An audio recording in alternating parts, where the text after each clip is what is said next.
저는 여러분과 함께 무엇으로 심든지 그대로 거둔다는 제목으로 말씀을 나누고자 합니다. 농사일은 정직합니다. 농부가 무엇으로 심든지 그대로 거둡니다. 땅은 사기치지 않습니다. 콩은 심으면 콩 나고 팥을 심으면 반드시 팥이 납니다. 그런데 우리는 인생사는 그렇지 않다고 생각하는데 하나님께서는 인생사도 먼 눈으로 보면 마찬가지라고 말씀을 하고 계십니다. 하나님을 속일 수가 없다는 것입니다.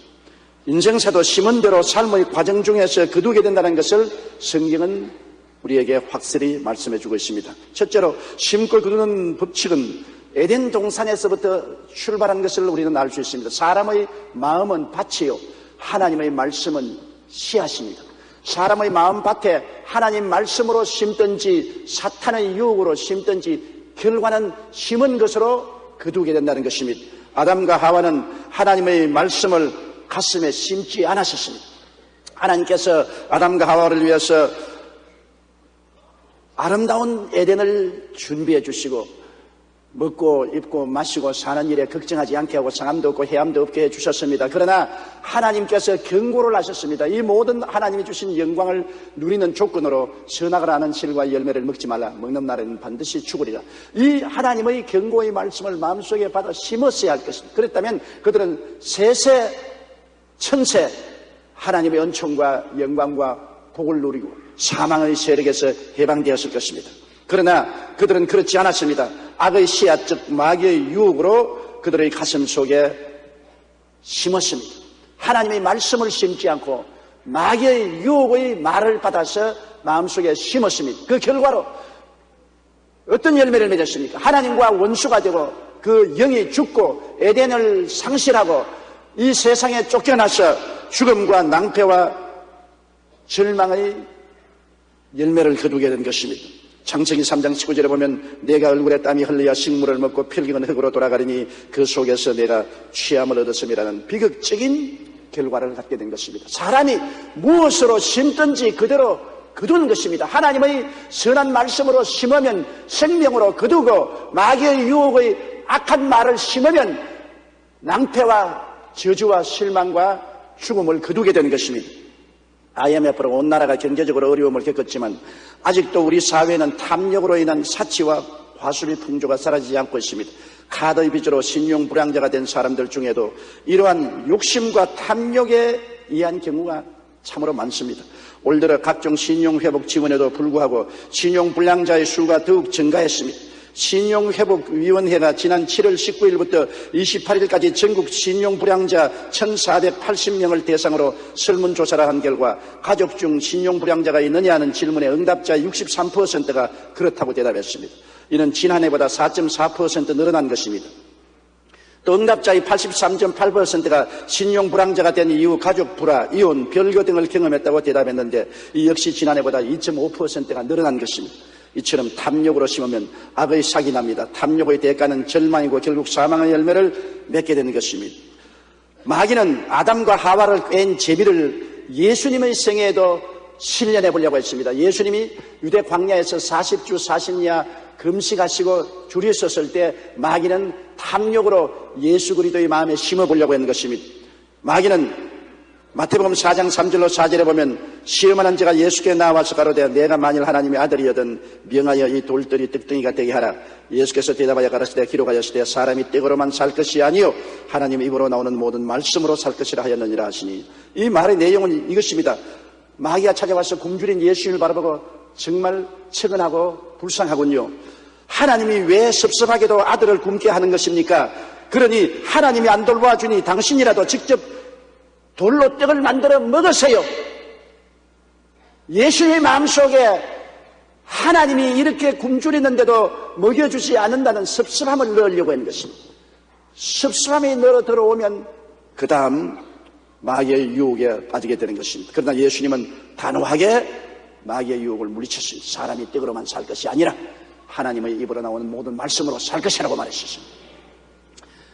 그 다음 마귀는 마태복음 4장 5절로 7절에 마귀가 예수를 거룩한 성으로 데려다가 성길 꼭대기에 세우고 가로되 내가 만일 하나님의 아들이여든 뛰어내리라 기록하였을 때 제가 너를 위하여 그 사자들을 명하시리니 저희가 손으로 너를 받들어 발이 돌에 부딪히지 않게 하리로다 하였느니라. 예수께서 이르시되 기록하였을 때 주 너희 하나님을 시험치 말라 하였느니라. 이 시험은 뭔 있습니까? 마귀가 예수님을 높은 뼈중탑 위에 데리고 가서 세워놓고 하나님이 유명하게 만들어주시니 아들의 능력을 사용하여 기적을 연출하여 유명하게 되라. 섭섭하게도 하나님은 당신을 유명하게 안 만들어주신다. 그러니 자력으로라도 유명하게 되라. 하나님에 대한 섭섭한 감정을 넣어서 타락하게 하려고 한 것입니다. 그때 예수님은 단호하게 하나님을 시험치 말라고 물리쳤습니다.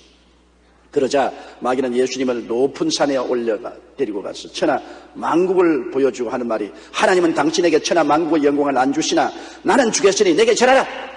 하나님이 안 주시지 않느냐? 그럼 나는 주겠다. 내게 절하라. 그때 예수님은 사탄아 물러가라. 주 너희 하나님께만 경배하고 그를 섬기라고 해서 마귀가 예수님의 마음속에 섭섭한 감정을 심으려고 필사적으로 노력했는데도 예수님 받아들이지 않았습니다. 아담 하와는 쉽게 받아들였죠. 하나님이 모든 실과를 먹지 말라고 하느냐? 아니라 모든 실과는 다 먹되 선악을 실과는 먹지 말라. 먹는 날에는 죽을까 하노라. 안 죽는다. 내가 이 실과를 먹으면 눈이 밝아 하나님처럼 될까? 하나님이 두려워해서 그렇게 하시는 것이다. 섭섭한 감정을 넣어주어서 그만 하나님을 반역하게 만들었는데 그 꾀를 예수님께 적용해 보려고 아무리 노력해도 예수님의 마음속에 하나님에 대한 섭섭한 감정을 넣을 수가 없었습니다. 예수님은 마귀의 괴계를 잘 알고 계셨기 때문인 것입니다. 하나님께 섭섭한 마음을 갖게 하여 반역을 하도록 유혹의 씨앗을 뿌렸으나 예수님은 이 씨앗을 전혀 받아들이지 않았습니다. 이 씨앗은 그냥 바람에 날려가 버리고 말한 것입니다. 마귀는 예수님을 유혹하는데 실패한 것입니다. 미국의 유명한 전도자인 존 하갈은 성공적인 목회자가 되려고 하던 1950년에 아들이 갑자기 뇌성마비로 쓰러졌습니다. 그때 마귀는 와서 말했습니다. 네가 하나님의 종인데 하나님을 위해서 필생을 바쳐 일하려고 하는데 왜 내 아들이 뇌성마비로 쓰러졌느냐? 하나님은 안 계시든지 그렇지 않으면 무정하고 너무나 자기 백성을 돌보지 않는 무관심한 하나님이다. 섭섭한 감정을 목사님 속에 집어넣으려고 했습니다. 그런 이때 아들의 뇌성마비를 하나님의 저주로 생각지 않고 오히려 감사하며 이렇게 기도했습니다. 하나님, 아들의 병을 인하여 오히려 감사합니다. 저 아들로 인해 주께서 나를 겸손하게 만드셨고 남의 어려움을 도울 수 있는 마음이 생기게 하셨습니다. 또한 내 아들처럼 병고에 시달리는 불쌍한 이웃을 위해서 사랑을 베풀고 복음을 전할 수 있는 길을 열어주시니 감사합니다. 마귀가 섭섭한 감정을 넣어주려고 하는 것을 단호하게 뿌리치고 오히려 아들의 뇌성마비로 인하여 감사를 드렸습니다. 그러니까 하나님이 그를 기쁘게 바라주셔서 그 후 그는 세계적으로 유명한 전도자가 되었습니다. 어떤 경우에도 감사와 찬양으로 심으면 우리의 생각이 긍정적이 되고 꿈이 긍정적이 되며 믿음이 긍정적이 되고 말이 긍정적이 되어 그 결과 적과 꿀이 흐르는 열매를 맺게 되는 것입니다. 둘째로 우리가 무엇으로 심는지 항상 조심해야 됩니다. 우리의 마음이 밭이니까요. 하나님도 우리 마음밭에 심으시고 마귀도 우리 마음에 심어서 도적질하고 죽이고 멸망시키는 열매를 맺으려고 하고 있기 때문인 것입니다. 탐욕으로 심으면 죄의 삭시 나고 사망의 열매를 맺습니다. 탐욕의 대가는 언제나 사망입니다. 야고보서 1장 15절에 욕심이 잉태한 즉 죄를 낳고 죄가 장성한 즉 사망을 낳느니라고 말한 것입니다. 골로새서 3장 5절로 6절에 그러므로 땅에 있는 지체를 죽이라 곧 음란과 부정과 사욕과 악한 정욕과 탐심이니 탐심은 우상숭배니라 이것을 인하여 하나님의 진노가 임하느니라. 우리가 가장 경계해야 될 것이 탐욕인 것입니다. 자기의 분수를 뛰어넘어 욕심을 가지는 이 탐심이 우리를 파멸케 하는 씨앗을 심게 만들어 놓는 것입니다. 욕심이 잉태하면 죄를 낳게 되고 죄가 장성하면 사망을 낳게 되는 것입니다. 현재 우리나라 사람 10명 중에 4명이 복권 대박을 꿈꾼다고 합니다. 저도 가끔 복권을 한번 사볼까 싶은 생각이 날 때가 있습니다. 그만큼 복권에 대한 유혹은 강합니다. 미국의 한 언론사가 1천만 달러, 우리나라 돈으로 약 120억 원에 달하는 복권에 당첨된 사람 70명을 대상으로 5년 후에 그들의 행복지수를 조사한 적이 있습니다. 그런데 예상과 달리 80%에 달하는 56명이 당첨 이후 더 불행해지게 되었다고 대답했습니다. 처음에는 집과 차를 바꾸어서 좋았지만 결국 돈 때문에 싸움이 일어나서 가정이 파탄되고 만 것입니다. 반면 복권 당첨 후 행복해졌다고 대답한 소수의 사람들은 당첨금의 상당 부분을 교회에 헌금하거나 사회단체에 기증했다고 말했습니다. 백만장자 앤드류 카네기는 세상에 돈이라는 우상보다 사람을 더 타락시키는 우상이 없다고 말했었습니다. 맞습니다. 무엇이든지 탐욕으로 심으면 악의 삭시 나게 되고 그 결과는 파탄을 가져오게 되는 것입니다. 우리가 불평과 원망으로 심으면 불행과 실망과 실패로 거둡니다. 우리 마음속에 불평 좀 하고 원망 좀 했다고 무슨 큰 대수가 될 것이냐고 생각하지만 그것이 씨앗입니다. 원망도 씨앗이요 불평도 씨앗이요. 이 씨앗을 나의 마음의 밭에 심는 것입니다. 그냥 지나치는 것이 아닙니다. 사람이 무엇으로 심든지 그대로 거둔다고 말씀하라고 있는 것입니다. 부정적인 생각과 꿈과 믿음과 말을 심어놓으면 우리의 삶은 광야로 들어가게 되는 것입니다. 이스라엘 백성이 항상 하나님을 원망했습니다. 그래서 그들은 광야를 떠나지 않고 광야에서 전부 다 소멸되고 마는 것입니다. 민수기 14장 27절로 29절에 보면 나를 원망하는 이 악한 회중을 내가 어느 때까지 참으랴. 이스라엘 자손이 나를 향하여 원망하는 밖에 원망하는 말을 내가 들었노라. 그들에게 이르기를 야훼의 말씀에 나의 삶을 가리켜 맹세하노라. 너희 말이 내 귀에 들린 대로 내가 너희에게 행하리니 너희 시체가 이 광야에서 엎드러질 것이라고 말한 것입니다. 원망과 불평은 결국 하나님과 원수가 되게 하고 하나님의 진노를 격발해서 큰 환난을 당하게 만들어주는 것입니다. 민수기 11장 1절로 2절에 백성이 야훼의 들으시기에 악한 말로 원망하며 야훼께서 들으시고 진노하사 야훼의 불로 그들 중에 붙어서 진끝을 사르게 하시며 백성이 모세에게 부르짖음으로 모세가 야훼께 기도하니 불이 꺼졌더라고 말한 것입니다. 또 보면 백성이 에돔 땅을 들러가는 것에 마음이 상해 애굽에서 인도하여 광야에서 죽게 하는 거 식물도 없고 만나도 싫다고 불평하자 하나님이 불뱀을 보내셔서 그들을 물게 하며 불뱀에 물려서 많은 백성이 죽었습니다. 원망과 불평은 하나님의 심판을 격발하게 되는 것입니다. 그렇기 때문에 마귀는 우리에게 자꾸 원망과 탄식을 하게 만들어서 하나님의 진노를 당하도록 유도를 하는 것입니다. 우리는 사람의 무엇으로 심든지 그대로 거둠으로 원망과 탄식으로 심지 말아야 됩니다. 많이 심으면 많이 거두고 적게 심으면 적게 거둡니다. 안 거둘 수는 없는 것입니다. 성경에는 스스로 속이지 말라. 내가 심어도 안 거둘 것이라고 속이지 말라는 것입니다. 사람이 무엇으로 심든지 그대로 거둔다고 말씀하라고 있는 것입니다. 감사와 찬양으로 심으면 생각이 긍정적이 되고 꿈이 긍정적이 되고 믿음이 긍정적이 되고 말이 긍정적이 되고 그 결과 젖과 꿀이 흐르는 땅으로 들어가게 되고 열매를 맺게 되는 것입니다. 마태복음 25장 29절에 무릇 있는 자는 받아 풍족하게 되고 없는 자는 있는 것까지 빼앗으리라. 있는 것을 가지고 감사하면 하나님은 더 있게 만들어주시고 있는 것조차 보지 않고 자꾸 없는 것으로 불평을 하면 있는 것도 하나님이 모두 다 제하여 버리시겠다고 말씀한 것입니다. 헤럴드 러슨이라는 미국 공수부대원이 2차 대전에 참여했다가 두 팔이 잘리는 부상을 당했습니다. 그는 나는 이제 쓸모없는 고깃덩어리라고 좌절과 절망의 인생을 포기했습니다. 그러다가 한 의사에게 전도를 받고 예수님을 영접했습니다. 그가 다시 삶에 대한 희망을 갖게 되자 의사는 그에게 의수를 만들어 주셨습니다. 그래서 그는 인조 팔을 끼고서 열심으로 글을 쓰는 것을 배웠었습니다. 그리고 그리스도를 의지해서 그때부터 기쁨을 얻고 낙천적이 되고 소망차게 된 것입니다.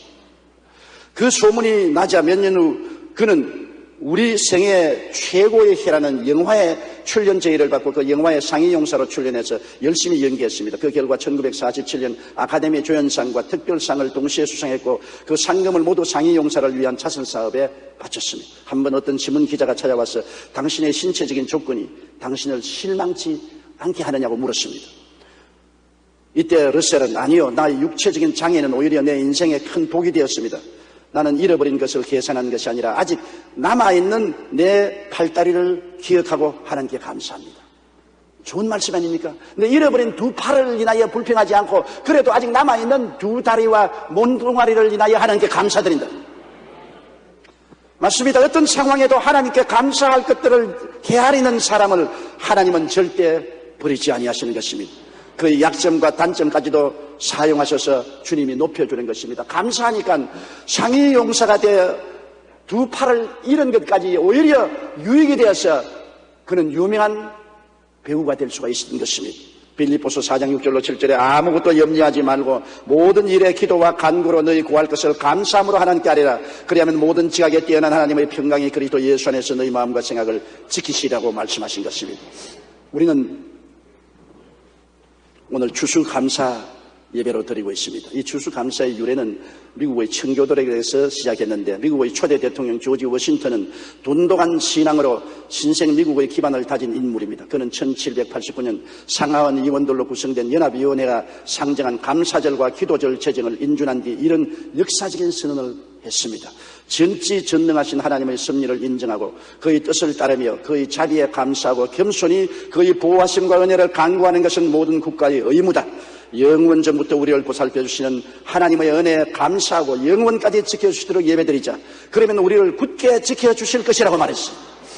대통령이 온 국민 앞에 하나님을 신뢰하고 감사하는 선언을 한 것입니다. 이 감사절은 3대 대통령이었던 토마스 제퍼슨에 의해 폐지되었다가 헤일이라는 여성이 벌인 캠페인 영향을 받아 1863년 링컨 대통령에 의해 다시 복구되었습니다. 감사를 심을 줄 아는 지도자들을 통해 미국은 번영하는 나라로 성장한 것입니다. 감사로 제사를 드리는 자가 나를 영화롭게 하는 그 행위를 옳게 하는 자에게 하나님의 구원으로 보이리라고 말씀한 것입니다. 한 국가도 원망과 불평과 탄식을 하면은 잘못된 씨앗을 심어서 낭패와 실망을 거두게 되지만 한 국가도 감사와 찬양을 드리고 하나님을 섬기면 좋은 씨앗을 심어서 결국에는 번영과 축복으로 거두게 되는 것입니다. 셋째로 하나님이 이 땅에서 찾으시는 사람은 어떠한 사람이겠습니까? 사람이 특별히 잘나고 특별히 못난 사람이 별로 많지 않잖아요. 다 평균적인 인간으로서의 삶을 살고 있습니다. 그럼에도 불구하고 어떤 사람은 하나님이 사랑하고 귀하게 여기고 다른 사람은 하나님이 싫어하고 미워하시는 사람이 있습니다. 그 기준이 어디에 있을까요? 그것은 하나님께서 어떠한 형편이든지 감사와 찬양을 하는 사람을 좋아하신다는 것입니다. 우리의 선한 행위로 말미암지 않고 하나님이 은혜와 사랑으로 구원하시는 이 마당에 하나님께 감사하고 찬양하는 사람을 하나님은 특별히 귀하게 여기신다는 것입니다. 우리가 무슨 공로를 세워서 하나님께 인정받을 만한 자격자가 되지는 않습니다. 그 은혜를 인하여 믿음으로 말미암아 구원을 얻나니 이것이 우리에게서 난 것이 아니요 하나님의 선물이라 행위에서 난 것이 아니니 누구든지 자랑치 못하게 하려고 말하는 것입니다. 행위로 자랑할 자가 아무도 없는데 뭘 내가 잘했다 이기 때문에 하나님께 사랑받을 만한 자격이 있다고 고개를 흔들 수가 없습니다. 그러나 하나님이 찾으시는 것은 하나님이 너무나 큰 일을 해주셨는데 이를 받고도 입을 휘어버리고 감사할 줄 모르는 사람을 하나님은 싫어하시는 것입니다. 하나님께 은혜 받은 것을 계산하고 생각해서 감사하여 눈물을 흘리고 찬미하는 사람을 하나님은 귀하게 보시고 안아주시는 것입니다. 우리 하나님은 우리에게 해주신 일이 너무나 많잖아요. 예수님 십자가 보혈을 통해서 죄와 절망, 저주와 죽음 이 모든 일에서 해방시켜 해주시고 은총을 주신 것을 생각할 때 너무나 감사하잖아요. 우리는 너무 감격 없이 감사 없이 살아가는 인생이 된 것을 볼 때 탄식스럽지 아니할 수 없습니다. 구약에 보면 사울 왕과 다윗 왕은 두 왕인데 둘 다 그렇게 행위로서는 훌륭한 왕은 아니었습니다. 그럼에도 불구하고 하나님은 사울을 미워하셨습니다. 왜냐? 사울은 시기, 질투, 분노에 가득한 왕으로 하나님께 버림을 당했는데 그는 일생에 하나님을 찬미하는 시 한 수도 적지 않았습니다. 시편에 여러분 사울 왕이 지었다는 시가 한 편도 나와 있지 않습니다. 이스라엘의 초대 왕이었지만은 그는 언제나 마음속에 시기와 분노와 질투로 불불 끓으셨습니다. 부정적인 사람이었습니다. 그 결과로 그는 파멸당하고 마른 것입니다. 그러나 다윗은 어떠한 사람입니까? 다윗은 하나님을 찬미하는 수많은 시와 찬미를 하나님께 드려 하나님 마음에 합당한 사람이라 했습니다. 사도행전 13장 21절로 22절에 사울을 40년간 주셨다가 패하시고 다윗을 왕으로 세우시고 정가에 가라사대 내가 이새의 아들 다윗을 만나니 내 마음에 합한 사람이라 내 뜻을 다 이루게 하시려 하시더니 왜 다윗이 하나님께 합당한 사람이냐? 그는 언제나 하나님께 감사하고 찬양하며 긍정적이고 적극적이고 창조적인 마음을 가지고 있었기 때문인 것입니다. 시편 150편 중 73편에 다윗의 이름이 있습니다. 다윗은 노래 잘하는 자, 악기도 많이 발명한 자로 성경에 기록되어 있습니다. 노래 잘하는 자, 그는 하나님께 끊임없이 노래하고 감사하고 찬양하며 간구했었습니다. 그래서 하나님은 다윗의 하나님 감사함을 크게 마음에 기쁘게 생각했습니다. 다윗은 내 마음에 합당하다. 원망 불평 단식하지 아니하고 늘 범사에 감사하며 하나님께 노래하고 영광을 돌렸다. 내 마음에 합당하니까 내가 그를 통해서 모든 일을 하겠다고 주님께서 말씀하신 것입니다. 여러분, 성경에 바울 선생을 보면 바울 선생이 그 많은 시험과 환난을 겪었음에도 불평을 안 했습니다.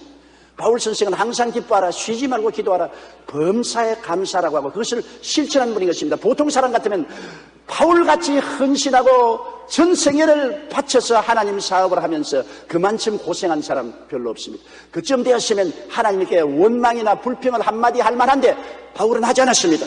바울 선생은 복음 전가하다가 많은 고생을 했는데 고린도후서 11장 23절 29절에 그가 이렇게 간증했습니다. 저희가 그리스도 일꾼이냐 정신없는 말을 하거니와 나도 더욱 그러하도다. 내가 수고를 넘치도록 하고 옥에 갇히기도 더 많이 하고 매도 수없이 맞고 여러 번 죽을 뻔하였으니 유대인들에게 40에 하나 감한 매를 5번 맞았으며 3번 태장으로 맞고 1번 돌로 맞고 3번 파선하였는데 일주일을 기품에서 지냈으며 여러 번 여행에 강의 위험과 강도의 위험과 동족의 위험과 이방인의 위험과 시내의 위험과 광야의 위험과 바다의 위험과 거짓 형제 중의 위험을 당하고 또 수고하며 애쓰고 여러 번 자지 못하고 줄이며 목마르고 여러 번 굶고 춥고 헐벗으노라. 이외에 일은 고사하고 오히려 날마다 내 속에 눌리는 일이 있으니 곧 모든 교회를 위하여 염려하는 것이라. 누가 약하면 내가 약하지 아니하며 누가 실족하게 되면 내가 애타지 않더냐.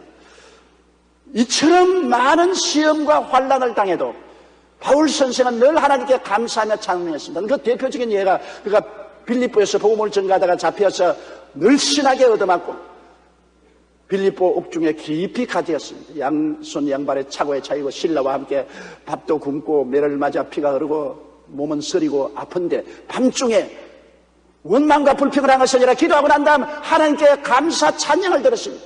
쇠고랑을 철렁철렁하면서 감사와 찬송을 드리는데 그 감사와 찬송이 얼마나 진실했던지 흉악한 죄수들이 같은 방에 있으면서 시끄럽다 소리 안 하고 다 그 찬송을 들었습니다. 그러자 하나님이 그 찬송의 장단을 맞춘다고 하면 두들기니 지진이 일어나고 마는 것입니다.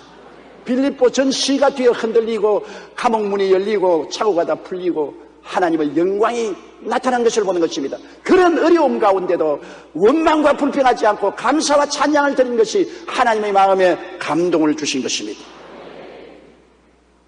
저는 리더스 다이제스트에서 에비 로빈슨이라는 사람에 대한 기사를 읽은 적이 있습니다.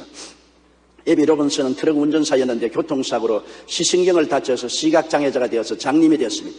그러나 그는 독실한 기독교인이어서 낙심하거나 절망하지 않았습니다. 오히려 하나님께 감사를 드렸습니다. 자, 교통사고로 실명을 했는데 보통 사람 같으면 다 원망 불평하죠. 하나님, 나는 하나님을 믿고 하나님의 자녀인데 왜 내가 교통사고를 나게 허락해 주셔서 실명되게 했습니까 하겠는데 이 사람은 그렇지 않았습니다. 그는 저녁만 되면 자기 집 잔디밭에 앉아 무릎을 꿇고 늘 이렇게 기도했습니다. 하나님 아버지, 오늘까지 빛을 주시고 생명을 주시고 여기까지 인도하여 주신 것을 감사합니다.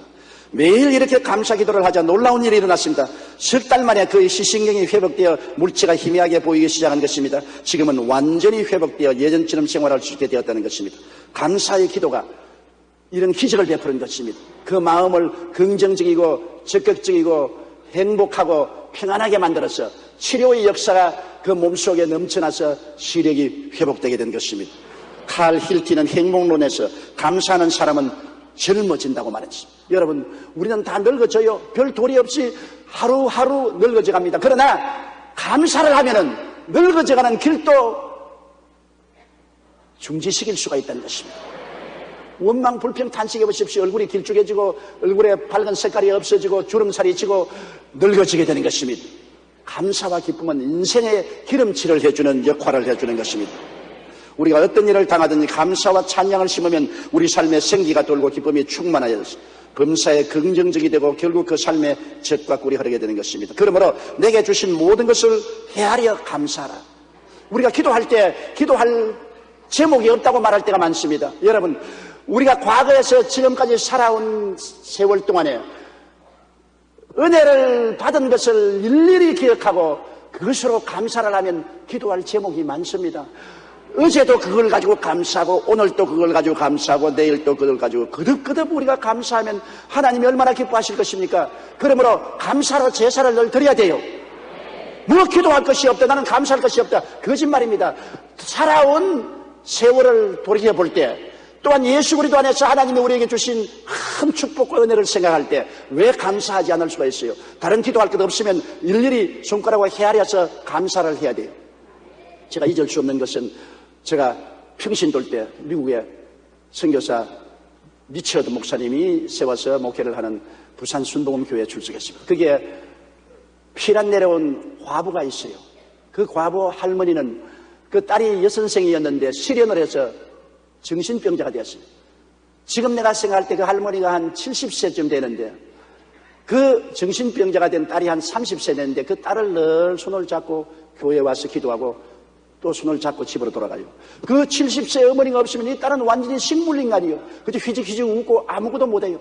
그런데 저는 특별히 마음속에 이업심이 생겨서 그 할머니가 교회에 오면 특별히 안내해서 좋은 자리에 앉히고 했는데, 그 할머니가 늘 눈물을 흘리면서 하나님께 감사하는 것을 보고 그때는 이해하기 시작했습니다. 피난 내려오면서 온 가족 식구 다 잃어버리고 외딸 하나 의지하고 살다가 그 외딸이 정신병자가 되었는데 그 외딸을 끌고 교회에 와서 눈물을 흘리면서 감사를 자꾸 해요. 그래서 제가 그 할머니에게 물었습니다. 할머니, 제가 보기에는 감사할 조건이 하나도 없는데요, 왜 때리기만 하면 눈물로 흘리고 감사합니까? 왜 젊은이 감사할 것이 없어? 나는 처녀 때부터 지금까지 살아온 옛날을 다 캐서 손으로 꼽고 감사한다오. 현재 감사할 것이 없어도 옛날 처녀 시절에 예수 믿고 북한에서 살다가 피난 내려와서 지금까지 지낼 수 있도록 해준 하나님의 은혜를 하나하나 전부 기억하고 캐내어서 손가락으로 짚어가면서 감사한다고 그랬었습니다. 그래서 그 할머니가 항상 기쁨이 충만하고 즐거움이 넘치는 것을 보았고, 선교사님이 그 할머니를 불쌍히 여겨서 모자원에 넣어주고 그 딸을 돌보아주는 것을 보았습니다. 감사로 제사를 드리니까 하나님이 같이 하시더라고요. 과거에 살아온 모든 것을 손꼽아 짚어가면서 감사하는 말이 지금도 저희 가슴 속에 기록되어 있습니다. 그런 할머니가 과거를 기억하면서 손가락으로 짚어가면서 감사한다고 하면 오늘날 우리가 사는 형편은 그때보다 얼마나 잘 사는 것입니까? 정말 기뻐 춤추도록 잘 사는 것입니다. 그런데 우리가 감사하면 어떻게 되겠습니까? 여러분, 감사는 하나님께 나아가는 큰 대로가 됩니다. 하나님께 나아가는 길이 없다고 말하지 마십시오. 하나님께 나아가는 큰 대로가 바로 감사입니다. 시편 100편 4절에 감사함으로 그 문에 들어가며 찬송함으로 그 궁전에 들어가서 그에게 감사하며 그 이름을 송축할지어다. 감사하면 하늘에 들어가는 문이 열려요. 찬송하면 하나님이 궁전에 들어가요. 그러니 우리가 기도할 때 감사함으로 찬미하면 하나님 앞에 들어가는 대로가 열리고 대문이 열리고 하나님이 궁전에 들어가서 하나님 앞에 서게 되니 이 얼마나 놀라운 일인 것입니까? 하나님이 나에게 가까이 안 계신다고 우리가 불평하지 말아야 되는 것입니다. 감사하면 하나님 나라 들어가는 대문이 열려요. 찬미하면 그 궁전에 서게 되어요. 하나님의 임재하심 속에 있게 되는 것입니다. 요한계시록 1장 5절로 6절에 우리를 사랑하사 그의 피로 우리 죄에서 우리를 해방하시고 그 아버지 하나님을 위하여 우리를 나라와 제사장으로 삼으신 그에게 영광과 능력이 세시도록 있기를 원한다고 말하는 것입니다. 죄에서 해방해 주시고 하나님 앞에서 우리를 하나님 나라와 제사장으로 삼아 주시고 영광을 주신 하나님을 생각할 때 우리가 하나님께 감사하지 아니할 수가 없는 것입니다. 시편 50편 14절로 15절에 감사로 하나님께 제사를 드리며 지극히 높으신 자에게 내 성운을 갚으며 환난 날에 나를 부르라 내가 너를 건지리니 내가 나를 영화롭게 하리라. 감사로 제사를 드리는 자는 환난 날에 주님이 함께하여 건져주고 영화롭게 해주겠다고 말하는 것입니다. 이만큼 하나님은 감사를 좋아하시고 원망과 불평을 미워하시는 것입니다. 감사하는 자는 가나안 땅에 들어가고 원망과 불평하는 자는 광야에 방황하게 내팽개쳐버린 그 말한 것입니다. 이러므로 우리는 감사하는 우리들이 되어야 되겠습니다. 미국 무디 성경학교 교장 얘기를 했던 R.A. 토리 박사는 말하기를 감사하는 사람은 축복의 열쇠를 손에 쥔 사람이다. 모든 음식에 소금이 들어가야 맛이 나듯이 모든 일에 감사가 있으면 형통하게 된다고 말했었습니다. 교부였던 요한 크리소스톰 역시 감사하는 것에 인색하지 않은 자는 축복의 열쇠를 손에 쥔 자다. 환난과 슬픔 속에서도 감사하라. 그래야만 하나님께서 그것을 축복으로 바꾸어 주실 것이다라고 말했던 것입니다. 우찌무라 간조는 감사하는 마음이 생기지 않은 메마른 마음을 가지게 되는 것은 저주라고 말했었습니다. 바로 저주가 다른 데 있는 것이 아니라 감사할 줄 모르는 메마른 마음, 원망과 불평하는 마음이 저주의 씨를 심고 있다는 것입니다. 찰스 스펄전은 촛불을 보고 감사하면 전등불을 주시고, 전등불을 보고 감사하면 태양을 주시고, 태양을 보고 감사하면 광명한 천국을 주신다고 말씀을 하셨습니다. 하나님이 찾으시는 사람은 바로 감사하는 사람입니다. 어떠한 형편에서든지 감사와 찬양을 하는 자가 형통과 축복의 씨앗을 심게 되는 것입니다. 그러므로 시편 37편 1절 2절에 행악자를 인하여 불평하여 하지 말며 불의를 행하는 자를 투기하지 말지어다. 저희는 풀과 같이 속히 배임을 놓을 것이며 푸른 재수같이 쇠잔할 것입니다.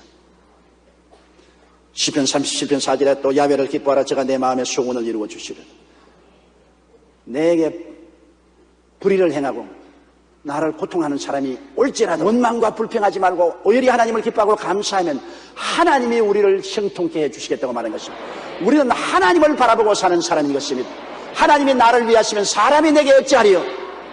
그 아들을 아끼지 않고 내게 주시니 그 아들과 함께 무엇을 선물로 주지 않겠느냐? 우리의 살고 죽는 것도 하나님께 달려고 일어서고 넘어지는 것도 하나님께 달렸습니다. 우리가 나아가고 나아가지 않는 것도 하나님께 달렸습니다. 우리는 하나님이 택하신 족속이요 왕같은 제상이요 거룩한 나라요 그의 소유된 백성인 것입니다. 하나님이 우리의 모든 삶에 관여하고 계십니다. 우리는 하나님과 함께 인생을 사는 사람들입니다. 그러므로 이 하나님을 우리는 어떠한 일에 쓰나 감사하고 찬미하고 예배드리면 하나님이 우리를 이끌어 가십니다. 눈에는 아무 전가 안 보이고 귀에는 아무 소리 안 들리고 소연 잡히는 건 없고 내 앞길 칠흑같이 어두워도 나의 삶은 내가 사는 것이 아니라 하나님과 함께 사는 인생인 것입니다. 그러므로 우리가 하나님께 감사와 찬양을 드리면 하나님은 우리에게 하나님의 영광을 보여주시는 것입니다. 우리 예수 믿는 사람은 어떠한 일이 있어도 마음에 하나님에 대한 섭섭함을 가져서는 안 됩니다. 마귀는 아담에게 섭섭한 감정을 넣어서 탐욕을 갖고 타락하게 만들었습니다. 예수님에게 아무리 섭섭한 감정을 넣어주려고 해도 예수님은 그를 받아들이지 않고 배격했습니다. 우리가 어떠한 내게 손실되는 일이 있고 고통스러운 일이 있어도 하나님을 원망해서는 안 됩니다. 하나님을 사랑하는 자 곧 뜻대로 부르심을 입은 자들에게는 모든 일이 합력하여 선을 이루게 되는 것입니다. 하나님은 악을 선으로 바꾸시는 하나님인 것입니다. 먼 눈을 바라보고 하나님을 의지하고 좋은 일이나 나쁜 일이나 성공할 때나 실패할 때나 건강할 때나 병들 때나 모든 일에 하나님께 감사하는 여러분 되시기를 주의 이름으로 축원합니다. 범죄심리학자인 소프 박사는 형무소에 있는 죄수와 수도원에 사는 수도사의 차이를 이렇게 말했습니다. 형무소에 있는 죄수도 형무소에서 밖으로 못 나갑니다. 수도원에서 수도하는 수도사도 수도원 밖으로 못 나가니 갇혀있는 삶은 똑같은 처지인 것입니다. 형무소에 있는 사람은 하루 종일 불평과 요구만을 말합니다. 수도원에 있는 수도사는 하루 종일 감사의 기도를 드립니다.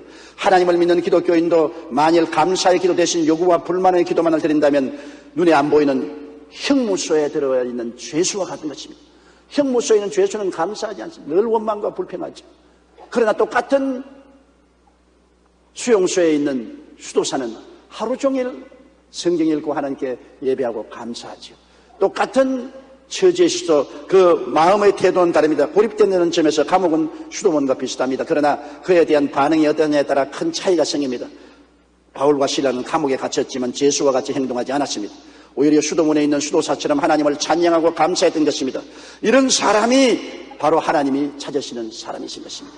좋은 환경에 우리가 감사는 다 할 수가 있습니다. 좋은데 왜 감사 안 해요? 안 좋은데, 고통스러운데 그래도 감사하는 이것이 위대한 신앙인 것입니다. 우리는 그저 살아있는 것만 해도 감사하기 짝이 없어요. 사람은 하루에 무려 23,000번을 숨쉬고 심장은 보통 104,000번을 뜁니다.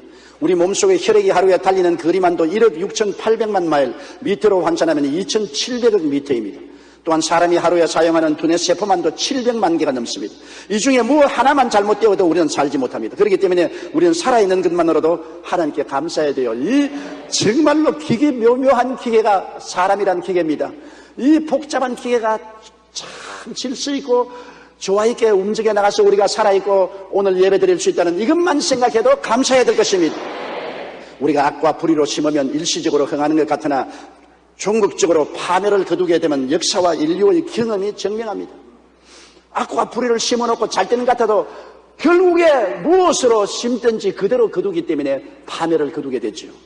그러나 선함과 사랑, 하나님께 감사와 찬양, 헌신과 충성으로 심으면 또 그와 같은 복으로 결국에 거두게 되는 것입니다. 우리는 하나님을 속이려고 해서는 안 됩니다. 하나님은 결코 속지 않으시고 우리가 무엇으로 심든지 그대로 거두게 하신 것입니다. 엘리자 에드먼드 휘시란 사람은 1887년 어느 겨울날 갑작스러운 사고를 당해 척추를 다쳤습니다. 그 때문에 그는 몇 개월 동안 움직이지도 못하고 병원 침대에 누워 있었습니다. 나중에는 신앙심도 약해져서 마음의 가해자에 대한 원망만 쌓여갔습니다. 그런데 매일 그의 병실에 청소해주는 청소부를 보니 한결같이 하나님께 감사하며 찬송을 부르는 것이었습니다. 청소부 생활로 근근히 생애를 이어가면서도 항상 감사를 잃지 않은 그의 생애를 보고 그 모습에 희비성 감동했습니다. 그리고 자신의 정오와 원망의 찬 생활을 깊이 회개하며 시를 쓰는데 이 시에 곡을 붙인 것이 바로 우리가 자주 부르는 찬송가 455장입니다. 주 안에 있는 나에게 딴 근심이 있으랴 십자가 밑에 나가 내 짐을 불었네 주님을 찬송하면서 할렐루야 할렐루야 내 길 멀고 험해도 나 주님만 따라가리. 그 두려움이 변하여 내 기도 되었고 전날의 한숨 변하여 내 노래 되었네. 내 주는 자비하셔서 늘 함께 계시고 내 궁핍함을 하시고 늘 채워주시네. 내 주와 맺어놓은 약은 영분별하시니 그 나라 가기까지는 늘 보호하시네. 주님을 찬송하면서 할렐루야 할렐루야 내 앞길 멀고 험해도 나 주님만 따라가리. 그렇습니다. 주 안에 있다는 것만으로도 믿는 자들은 하나님께 감사하며 살아갈 수 있는 충분한 이유가 되는 것입니다. 우리는 꼭 감사절기가 되어야만 감사하는 것이 아니라 더욱 이 절기를 통해서 우리가 깨닫고 매일매일을 감사하면서 살아가는 우리들이 되시기를 주의 이름으로 축원합니다. 다 같이 고개숙여 기도드리겠습니다. 사랑이 많으신 우리 아버지 하나님, 감사할 조건을 찾으면 너무나 많고 원망과 불평할 조건을 찾아도 많습니다. 감사로 제사를 드리고 그 씨를 심는 자는 축복과 영광으로 거두고 원망과 불평과 탄식으로 심은 자는 낭패와 실망과 파멸로 거두게 되는 것을 알게 하여 주시옵소서. 사람이 마음밭에 무엇으로 심든지 종극적으로는 그것을 거두고 산다는 것을 우리가 알고 하나님을 우습게 생각하지 말게 하여 주시옵소서. 우리 아버지여, 우리 주 예수를 주신 하나님을 너무나 감사하고 찬양하며 하나님의 기적을 허락하신 많은 일에 감사하고 찬양하며 좋은 씨앗을 심는 우리들이 되게 도와주시옵소서. 예수님 이름으로 기도드리옵나이다. 아멘. 1946년 대구에서 발생한 10월 폭동 이후 빨치산들이 깊은 산속으로 들어가서 게릴라 활동을 시작하여 마을 사람들을 밤에 내려와서 살해하고 납치하고 소나 돼지나 닭, 양곡 등을 약탈해 갔습니다. 그들의 공격 목표 중에 하나가 우리 집이었습니다. 한 번은 빨치산이 아버지를 잡으려고 밤중에 왔는데 놀란 할아버지와 할머니가 아버지를 방바닥에 눕혀 놓으시고 그 위에 이불을 깔았어요. 그래서 그 이불 위에 할아버지 할머니 둘이가 누웠습니다. 그 빨치산이 와가지고서 분명히 우리 아버님이 그날 읍내에 들어가지 않고 집에 있었다는 것을 알고 왔는데 할아버지 할머니 두 분밖에 없거든. 그런데 할아버지 할머니 두 분이 주무시는 그 이부자리를 들칠 수가 없지 않아요. 그냥 라이터로 불 켜보고 살펴보고 이 자식 도망치고 없구나. 눈치도 빠르다. 그러고 갔어요. 그게 저희 아버님에게는 굉장한 충격이 됐습니다. 그것을 당하고 난 다음에는 우리 집에 더 이상 살고 싶은 생각이 없었습니다. 그래서 아버지는 가족들을 이끌고 부산으로 이주하기로 결심을 하고 온 가족들 다 데리고 어느 날 출발했었습니다. 그런데 남겨놓은 것은 할아버지 할머니 저만 남겨놓았었습니다. 우리 집은 그 당시에 상당히 깊은 산속에 있었습니다. 경상남도 울주군 삼남면 교동리 산 31번지에 있는 아주 산 시골인데 아무 이웃도 없어요. 아주 너무 적막한 곳이었습니다. 학교 갔다가 하루 오니까 차가 지나간 바퀴 뚜렷이 있는데 그 바퀴를 따라 어머니 집에 왔습니다. 집에 와보니까 그렇게 요란스럽던 집이 조용해요. 옛날에는 오면은 동생들이 마당에서 놀고 고함치고 하는 소리가 들리는데 너무나 적막한 산이에요. 집에 와서 방 안에 들어가 봤습니다. 이쪽 방에 들어가 봐도 동생들이 있을 때한데 아무도 없고 저쪽 방에 가도 흔적도 없습니다. 아래채 우리 할아버지 할머님 두 분만 계시고 온 집안이 다 죽은 듯이 고요하고, 그 다음에 마음에 다가오는 고독감, 우리 형제들 중에 나 혼자 버림받았다는 심정, 그것이 말로 다 할 수 없이 고통스러웠었습니다. 나는 그 빈집에 혼자 앉아가 울고 또 울고 또 울고 또 울었습니다. 그때 내 마음속에 시골이 싫다는 생각이 들어가고, 그것이 지금까지도 조용한 데 가서 쉬라 하면 좋아하지 않습니다. 나는 사람들이 많은 데가 좋습니다. 조용한 거 싫습니다. 그 시골에서 할아버지 할머니 모시고 2년을 내가 있었는데 2년 동안에 정말 환멸을 느꼈습니다. 조용하고 아무하고도 이야기할 사람이 없습니다. 학교 갔다 오면 아무하고도 이야기할 사람이 없습니다. 할아버지 할머니와는 대화의 대상이 안 됩니다. 혼자서 중얼중얼 하다가 자고 혼자서 깨고 혼자서 지냈었습니다. 그것이 마음에 너무 고독이 괴로웠었습니다. 그러고 난 다음에 학교를 졸업하고 동네 중학교에 입학을 해서 동네로 내려오는 때 그때 또 충격을 느꼈습니다. 할아버지 할머니하고 2년 동안 있다가 그 노인 두 분을 두고 내 혼자 떠나온다는 것이 마음에 또 굉장한 충격이었습니다. 그래서 어린 시절에 이러한 경험은 저에게 고독이 얼마나 몸서리치는 어려우고 뼈저린 경험인 것을 체험하게 해준 것입니다. 지금도 결코 그 고독스럽고 외롭고 쓸쓸한 체험을 잊지를 않습니다. 오늘날 우리 장로님들 중에 저를 생각해 준 장로님이 이 서울 시내 답답한 데 있지 말고 여기서 저 관악산이나 그렇지 않으면 다른 데 조용한 데 집을 옮겨가서 그래서 공기도 좋은 데 사십시오. 참 고마운 말씀입니다만 내 과거를 아니면 그런 말을 해서 소용이 없습니다. 나는 절대로 건드리기가 싫습니다. 우리 교회 교인들이 이렇게 많고 사람들 오락가락하고 서로 대화하고 다 이야기하는 게 좋지 않아요? 혼자 사는 건 좋지 않습니다. 우리 하나님께서 우리를 지을 때 고독하게 살라고 지어놓지 않았습니다.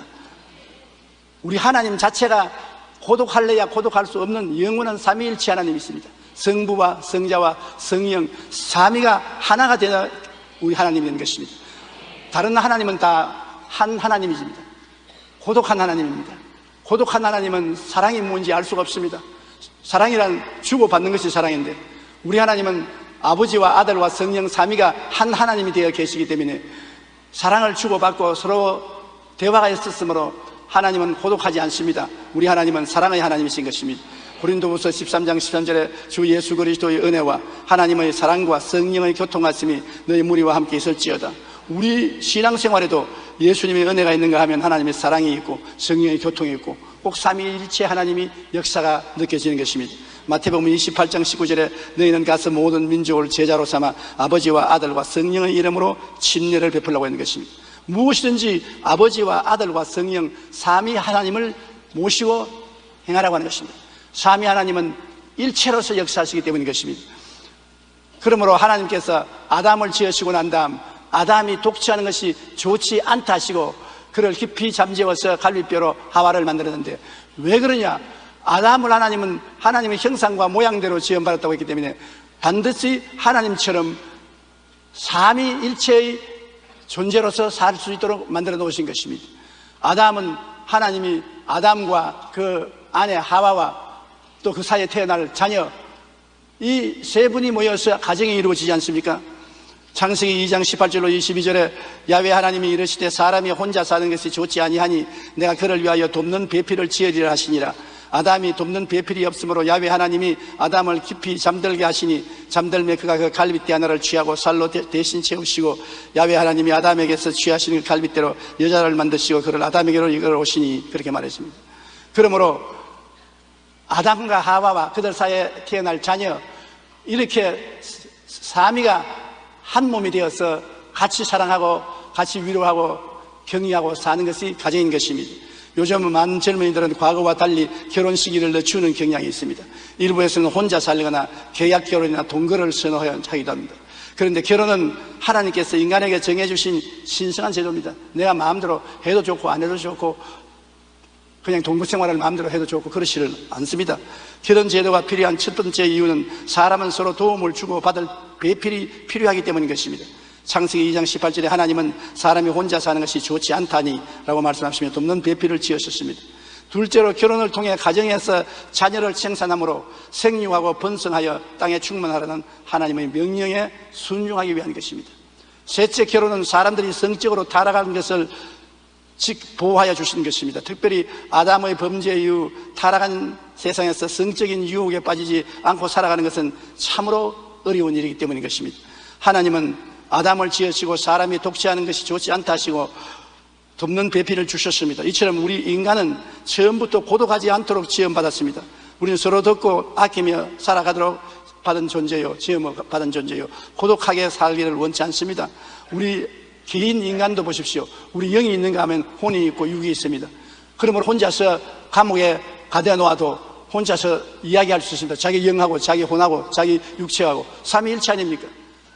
모두 다 삼위일체로서 인간이 되어 있는 것입니다. 그 다음 가정은 남자와 여자와 자녀로 되어 있고, 미움이라는 단어가 일체가 되어서 하는 데는 있을 수가 없습니다. 하나님 속에도 미움은 없고, 하나님 지은 오리지널 가정에 남자와 여자와 자녀에게도 미움이란 있을 수 없습니다. 그러므로 이 사회에 미움이 있다는 것은 죄가 들어와서 타락했다는 것입니다. 마귀의 유혹에 넘어간 하와가 하나님을 반역하고 아담을 꾀서 하나님을 반역하도록 만들었기 때문에 가정에 죄가 들어오고, 죄가 들어오니 하나님과 사람 사이에 원수가 되고 아담과 하와 서로 간에 오해가 있고 미움이 있고, 그리고 자녀들 간에도 미움이 있어 가인과 아벨 사이에 경쟁이 있어 가인이 아벨을 죽이는 비극이 생겨난 것입니다. 그러므로 하나님과 갈라지고 아담과 미워함의 관계가 되고 가인과 아벨이 미움으로 살상을 하는 이 무서운 일이 죄악으로 말미암아 이루어지고, 그때부터 고독과 미움이 가져온 피의 인류의 역사가 시작된 것입니다. 인간이 죄를 짓지 않았었으면, 하나님과 함께 살았었으면, 사랑하고 살았으면 고독과 미움이 들어올 리가 없고 살상과 전쟁이 일어날 리가 없는 것입니다. 마태복음 24장 7절로 9절에 민족이 민족을, 나라가 나라를 대적하여 일어나겠고 곳곳에 기근과 지진이 있으리니 이 모든 것은 재난의 시작이니라. 그때 사람들이 너희를 환난에 넘겨주겠으며 너희를 죽이리니 너희가 내 이름 때문에 모든 민족에게 미움을 받으리라고 말한 것입니다. 최근 수십 년 동안 인류의 과학, 기술, 문명 발달은 지구촌을 곳곳을 풍요롭게 만들면서도 한편으로는 지구를 파괴하고 자원을 낭비하는 여러 가지 문제를 일으키고 있는 것입니다. 하루에 2만 4천 명이나 되는 사람이 굶어 죽고, 그로 인한 질병으로 죽어가는 것을 보면 인류는 더 많은 것을 소유하기 위해 어떤 시대보다도 더 많은 살육을 벌이고 있는 것입니다. 1차 세전 때 오스만 제국은 150만 명의 아르메니아인들을 학살했습니다.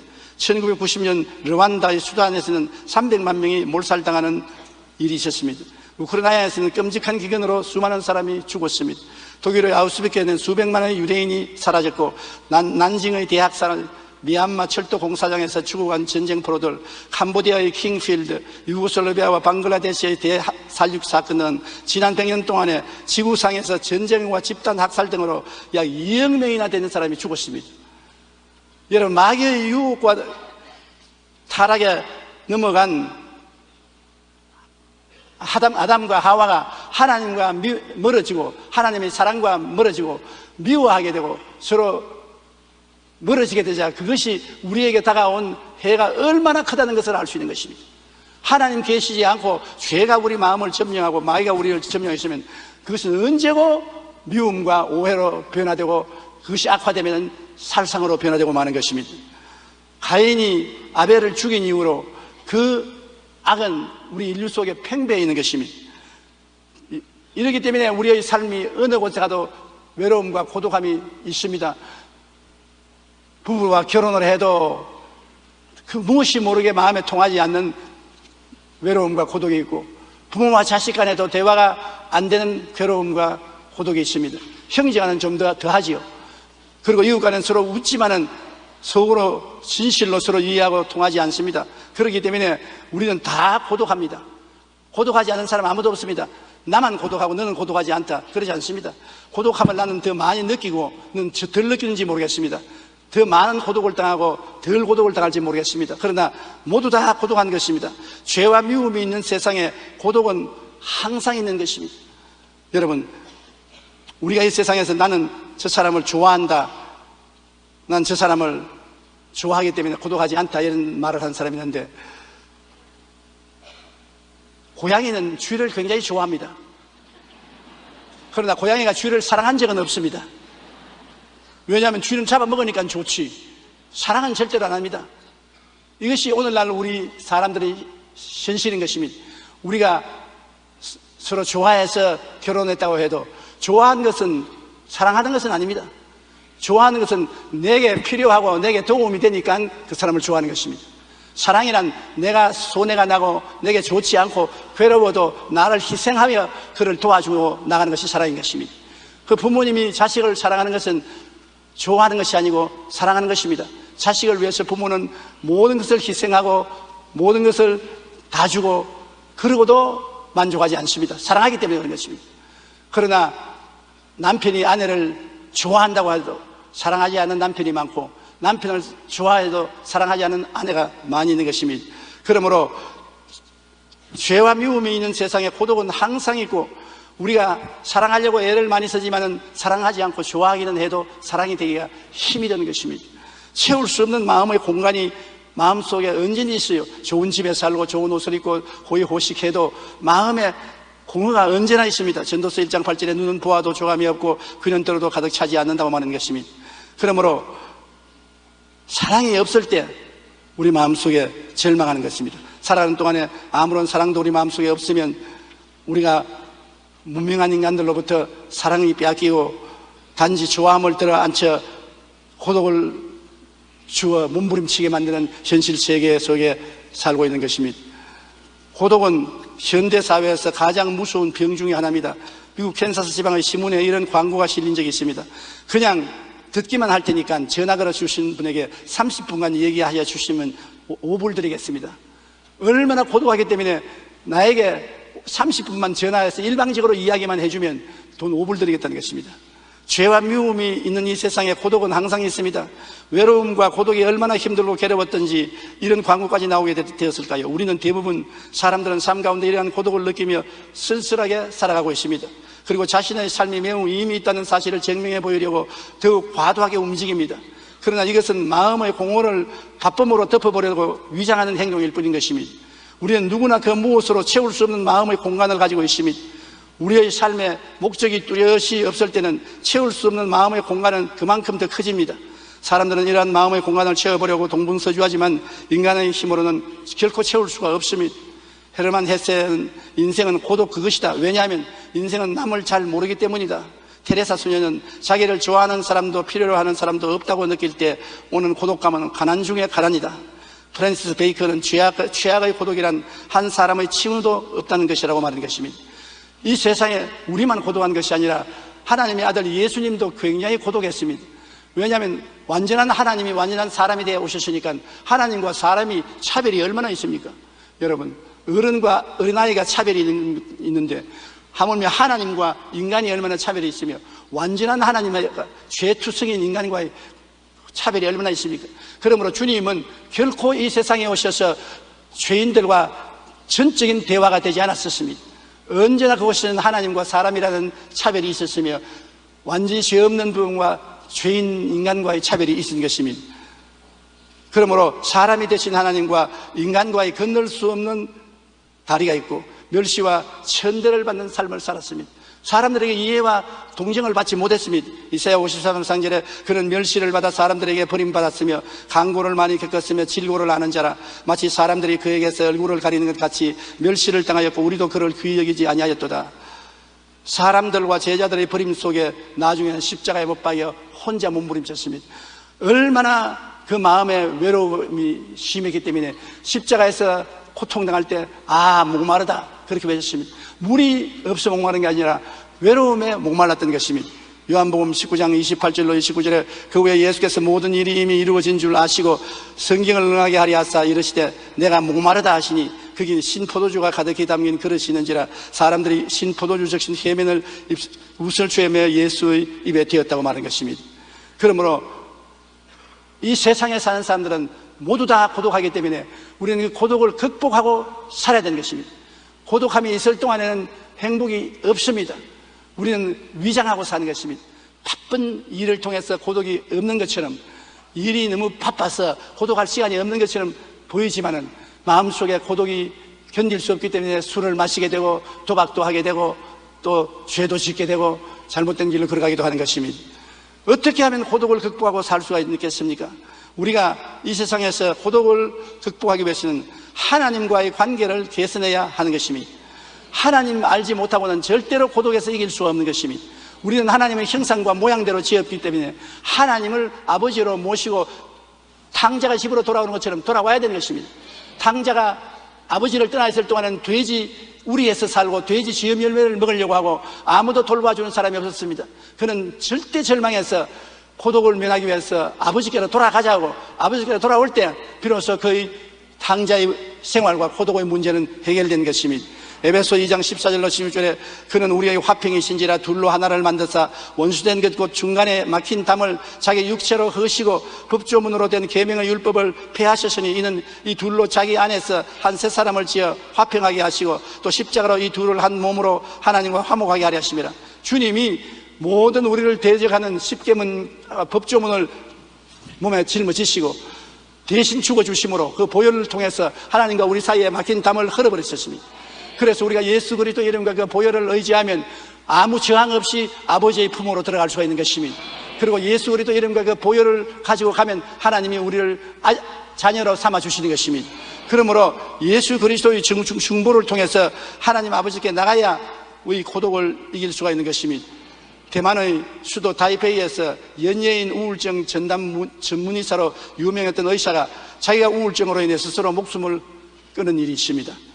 이 의사는 평소 우울증을 치료된다는 신념으로 우울증 환자들을 진료해 왔습니다. 그런 그의 자살 소식을 접하고 많은 사람이 경악을 금치 못했습니다. 많은 이들이 우울증에는 의사도 어찌할 수 없구나 하며 입을 모아 탄식을 했습니다. 젤러는 고독이란 사실 하나님께 대한 본향의 향수라고 말한 것입니다. 고독이란 하나님 없기 때문에 느끼는 허무한 감정인 것입니다. 그러므로 외로움, 허무감, 우울증 등 인간 영혼의 문제를 해결할 가장 탁월한 전문의는 바로 하나님이십니다. 프랑스의 작가인 앙드레 지드도 고독은 오직 하나님과 더불어 있을 때만 견딜 수가 있다고 말했습니다. 우리가 고독을 극복하고 살기 위해서는 먼저 예수님을 증보를 통한 은혜 가운데 하나님과의 관계를 개선해야 합니다. 하나님과의 관계가 올바르게 될 때 무엇으로도 해결할 수 없는 고독의 문제가 해결된다는 것입니다. 고독하지만은 우리는 하나님과 기도할 수 있고 대화할 수 있고 하나님이 임재한 것을 느낄 수가 있는 것입니다. 외롭지만은 누가 나와 같이 계신다. 하나님의 임재를 느낄 수가 있고 전적 버림받은 심정은 없습니다. 예수님 안에서 나는 이래봬도 하나님의 자녀요, 하나님이 나를 사랑하시고 계시고 내가 하나님을 사랑한다는 확신을 가지고 살아갈 수 있는 것입니다.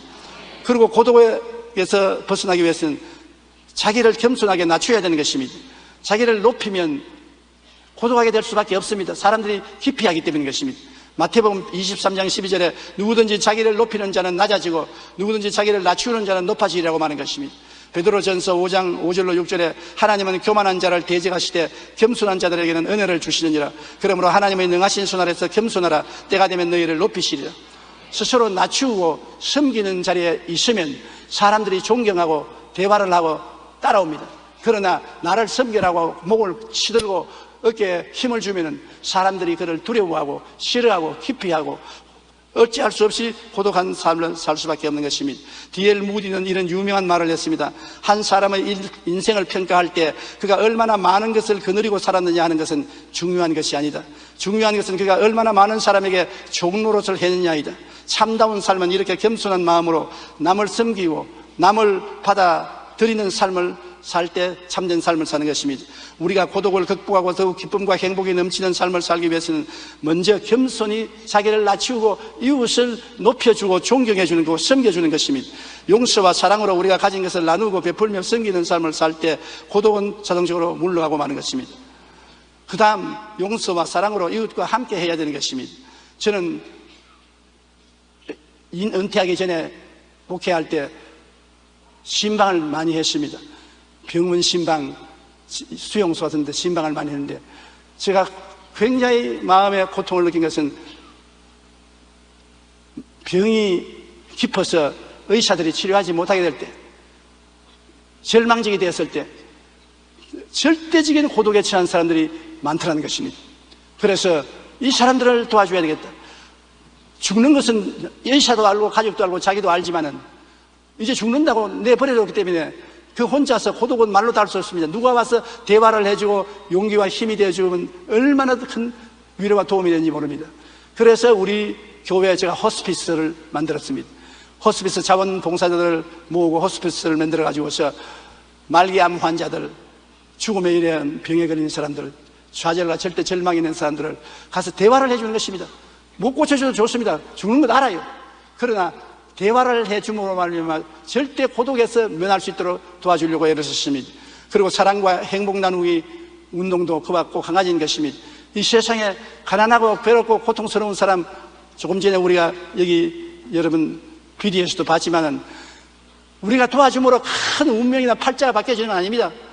집을 고쳐주고 쌀을 갖다 주고 학비를 좀 대주고 병원비를 좀 대주는 것 정도밖에 안 되고 팔자를 고치는 것이 아닙니다. 그러나 그 사람이 누군가 우리를 사랑해주고 있다, 우리를 버리지 않았다, 우리도 이 세상에 사랑을 받고 있다는 그 상념이 얼마나 큰 삶의 용기와 힘을 주는지 모릅니다. 나는 버림받았다, 아무도 나를 돌보지 않는다, 나는 이 세상에 살아갈 의미와 가치가 없다, 그러면 절망하는 것입니다. 그러므로 사랑과 행복 나누기 운동은 우리가 크게 물질적인 도움은 안 되지만은 그 도우는 행위를 통해서 사람들을 사랑하고 있다, 자기들이 사랑받고 있다는 것을 깨닫게 해주는 것입니다. 굿피플을 통해서 제3세계의 어려운 사람들을 도와주고 있는 것도, 제가 해외 여행을 다니면서 부흥회를 할 때 3세계에 많이 갔습니다. 아프리카, 동남아 일대, 남아메리카에 가보면 3세계에 사는 사람들이 너무나 못 사는 사람들이 많아요.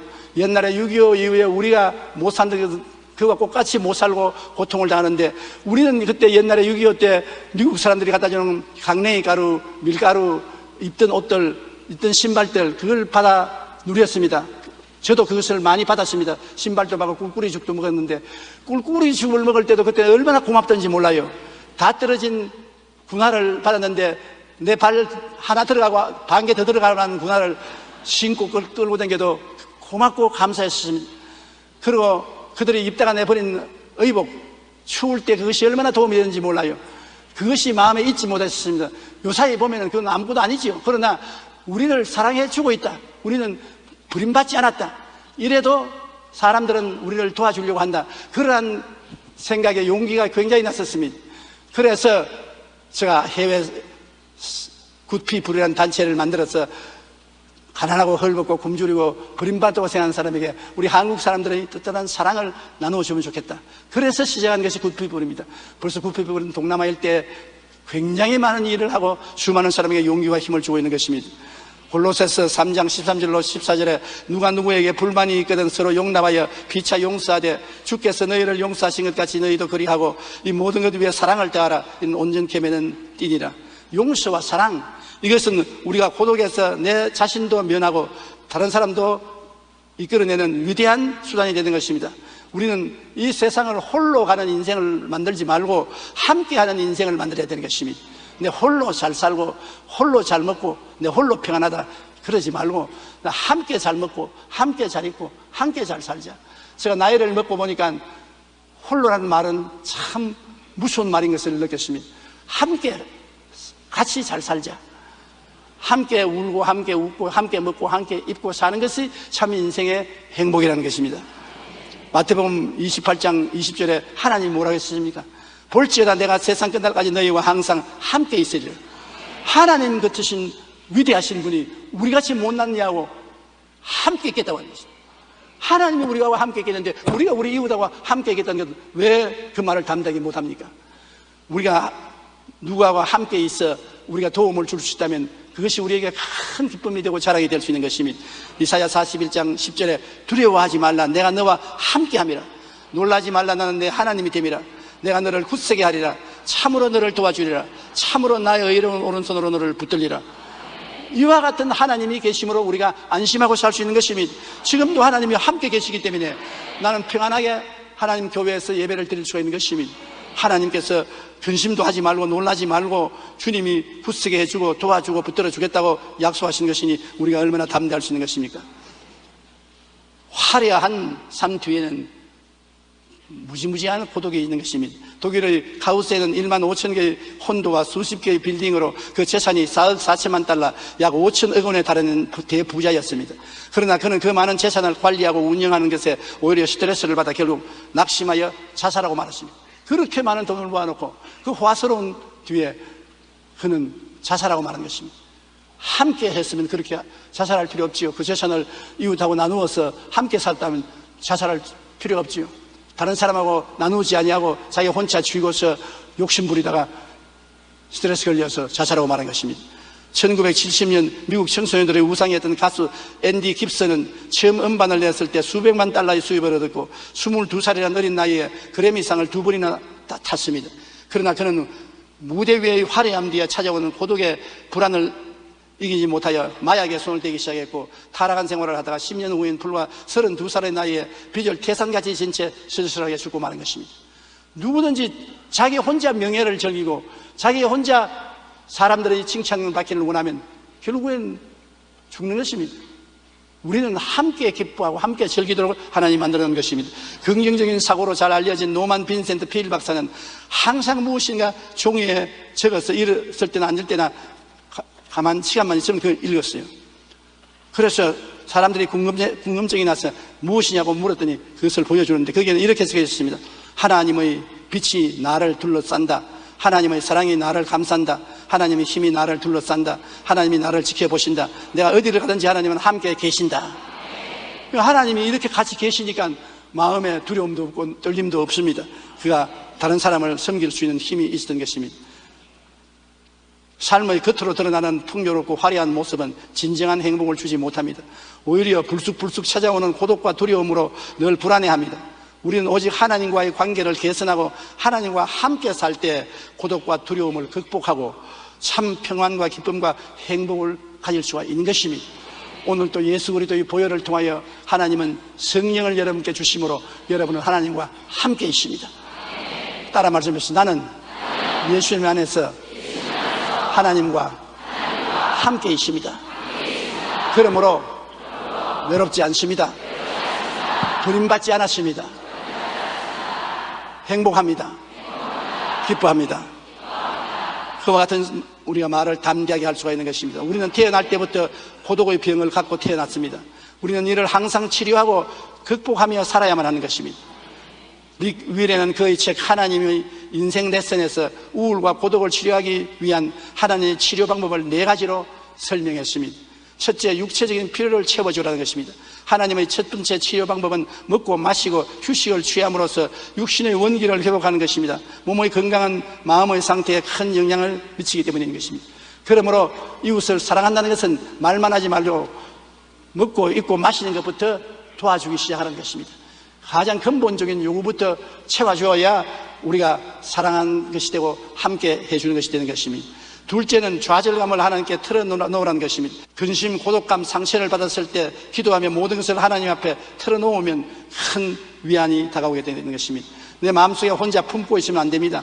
마음의 고통과 괴로움을 소리를 내고 크게 외쳐서 하나님께 다 고백하고 자백하고 하나님 앞에 마음을 털어놓으면 마음에 큰 위로가 다가오고 고독이 사라지는 것입니다. 셋째, 하나님을 새롭게 깨달은 것입니다. 슬럼프를 이기는 데는 하나님과 대화하고 교제를 나누는 것보다 좋은 일이 없습니다.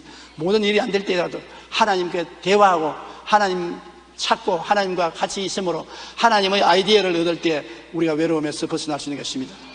넷째는 인생의 새로운 방향을 구하는 것입니다. 하나님께서 우리의 인생을 새로운 방향으로 인도하시게 하시되 사랑으로 이웃과 함께하는 인생의 계획을 세우는 것입니다. 더 많은 시간을 봉사하고 헌신하고 이웃을 사랑하는 삶을 살면은 고독에서 벗어날 수 있는 것입니다.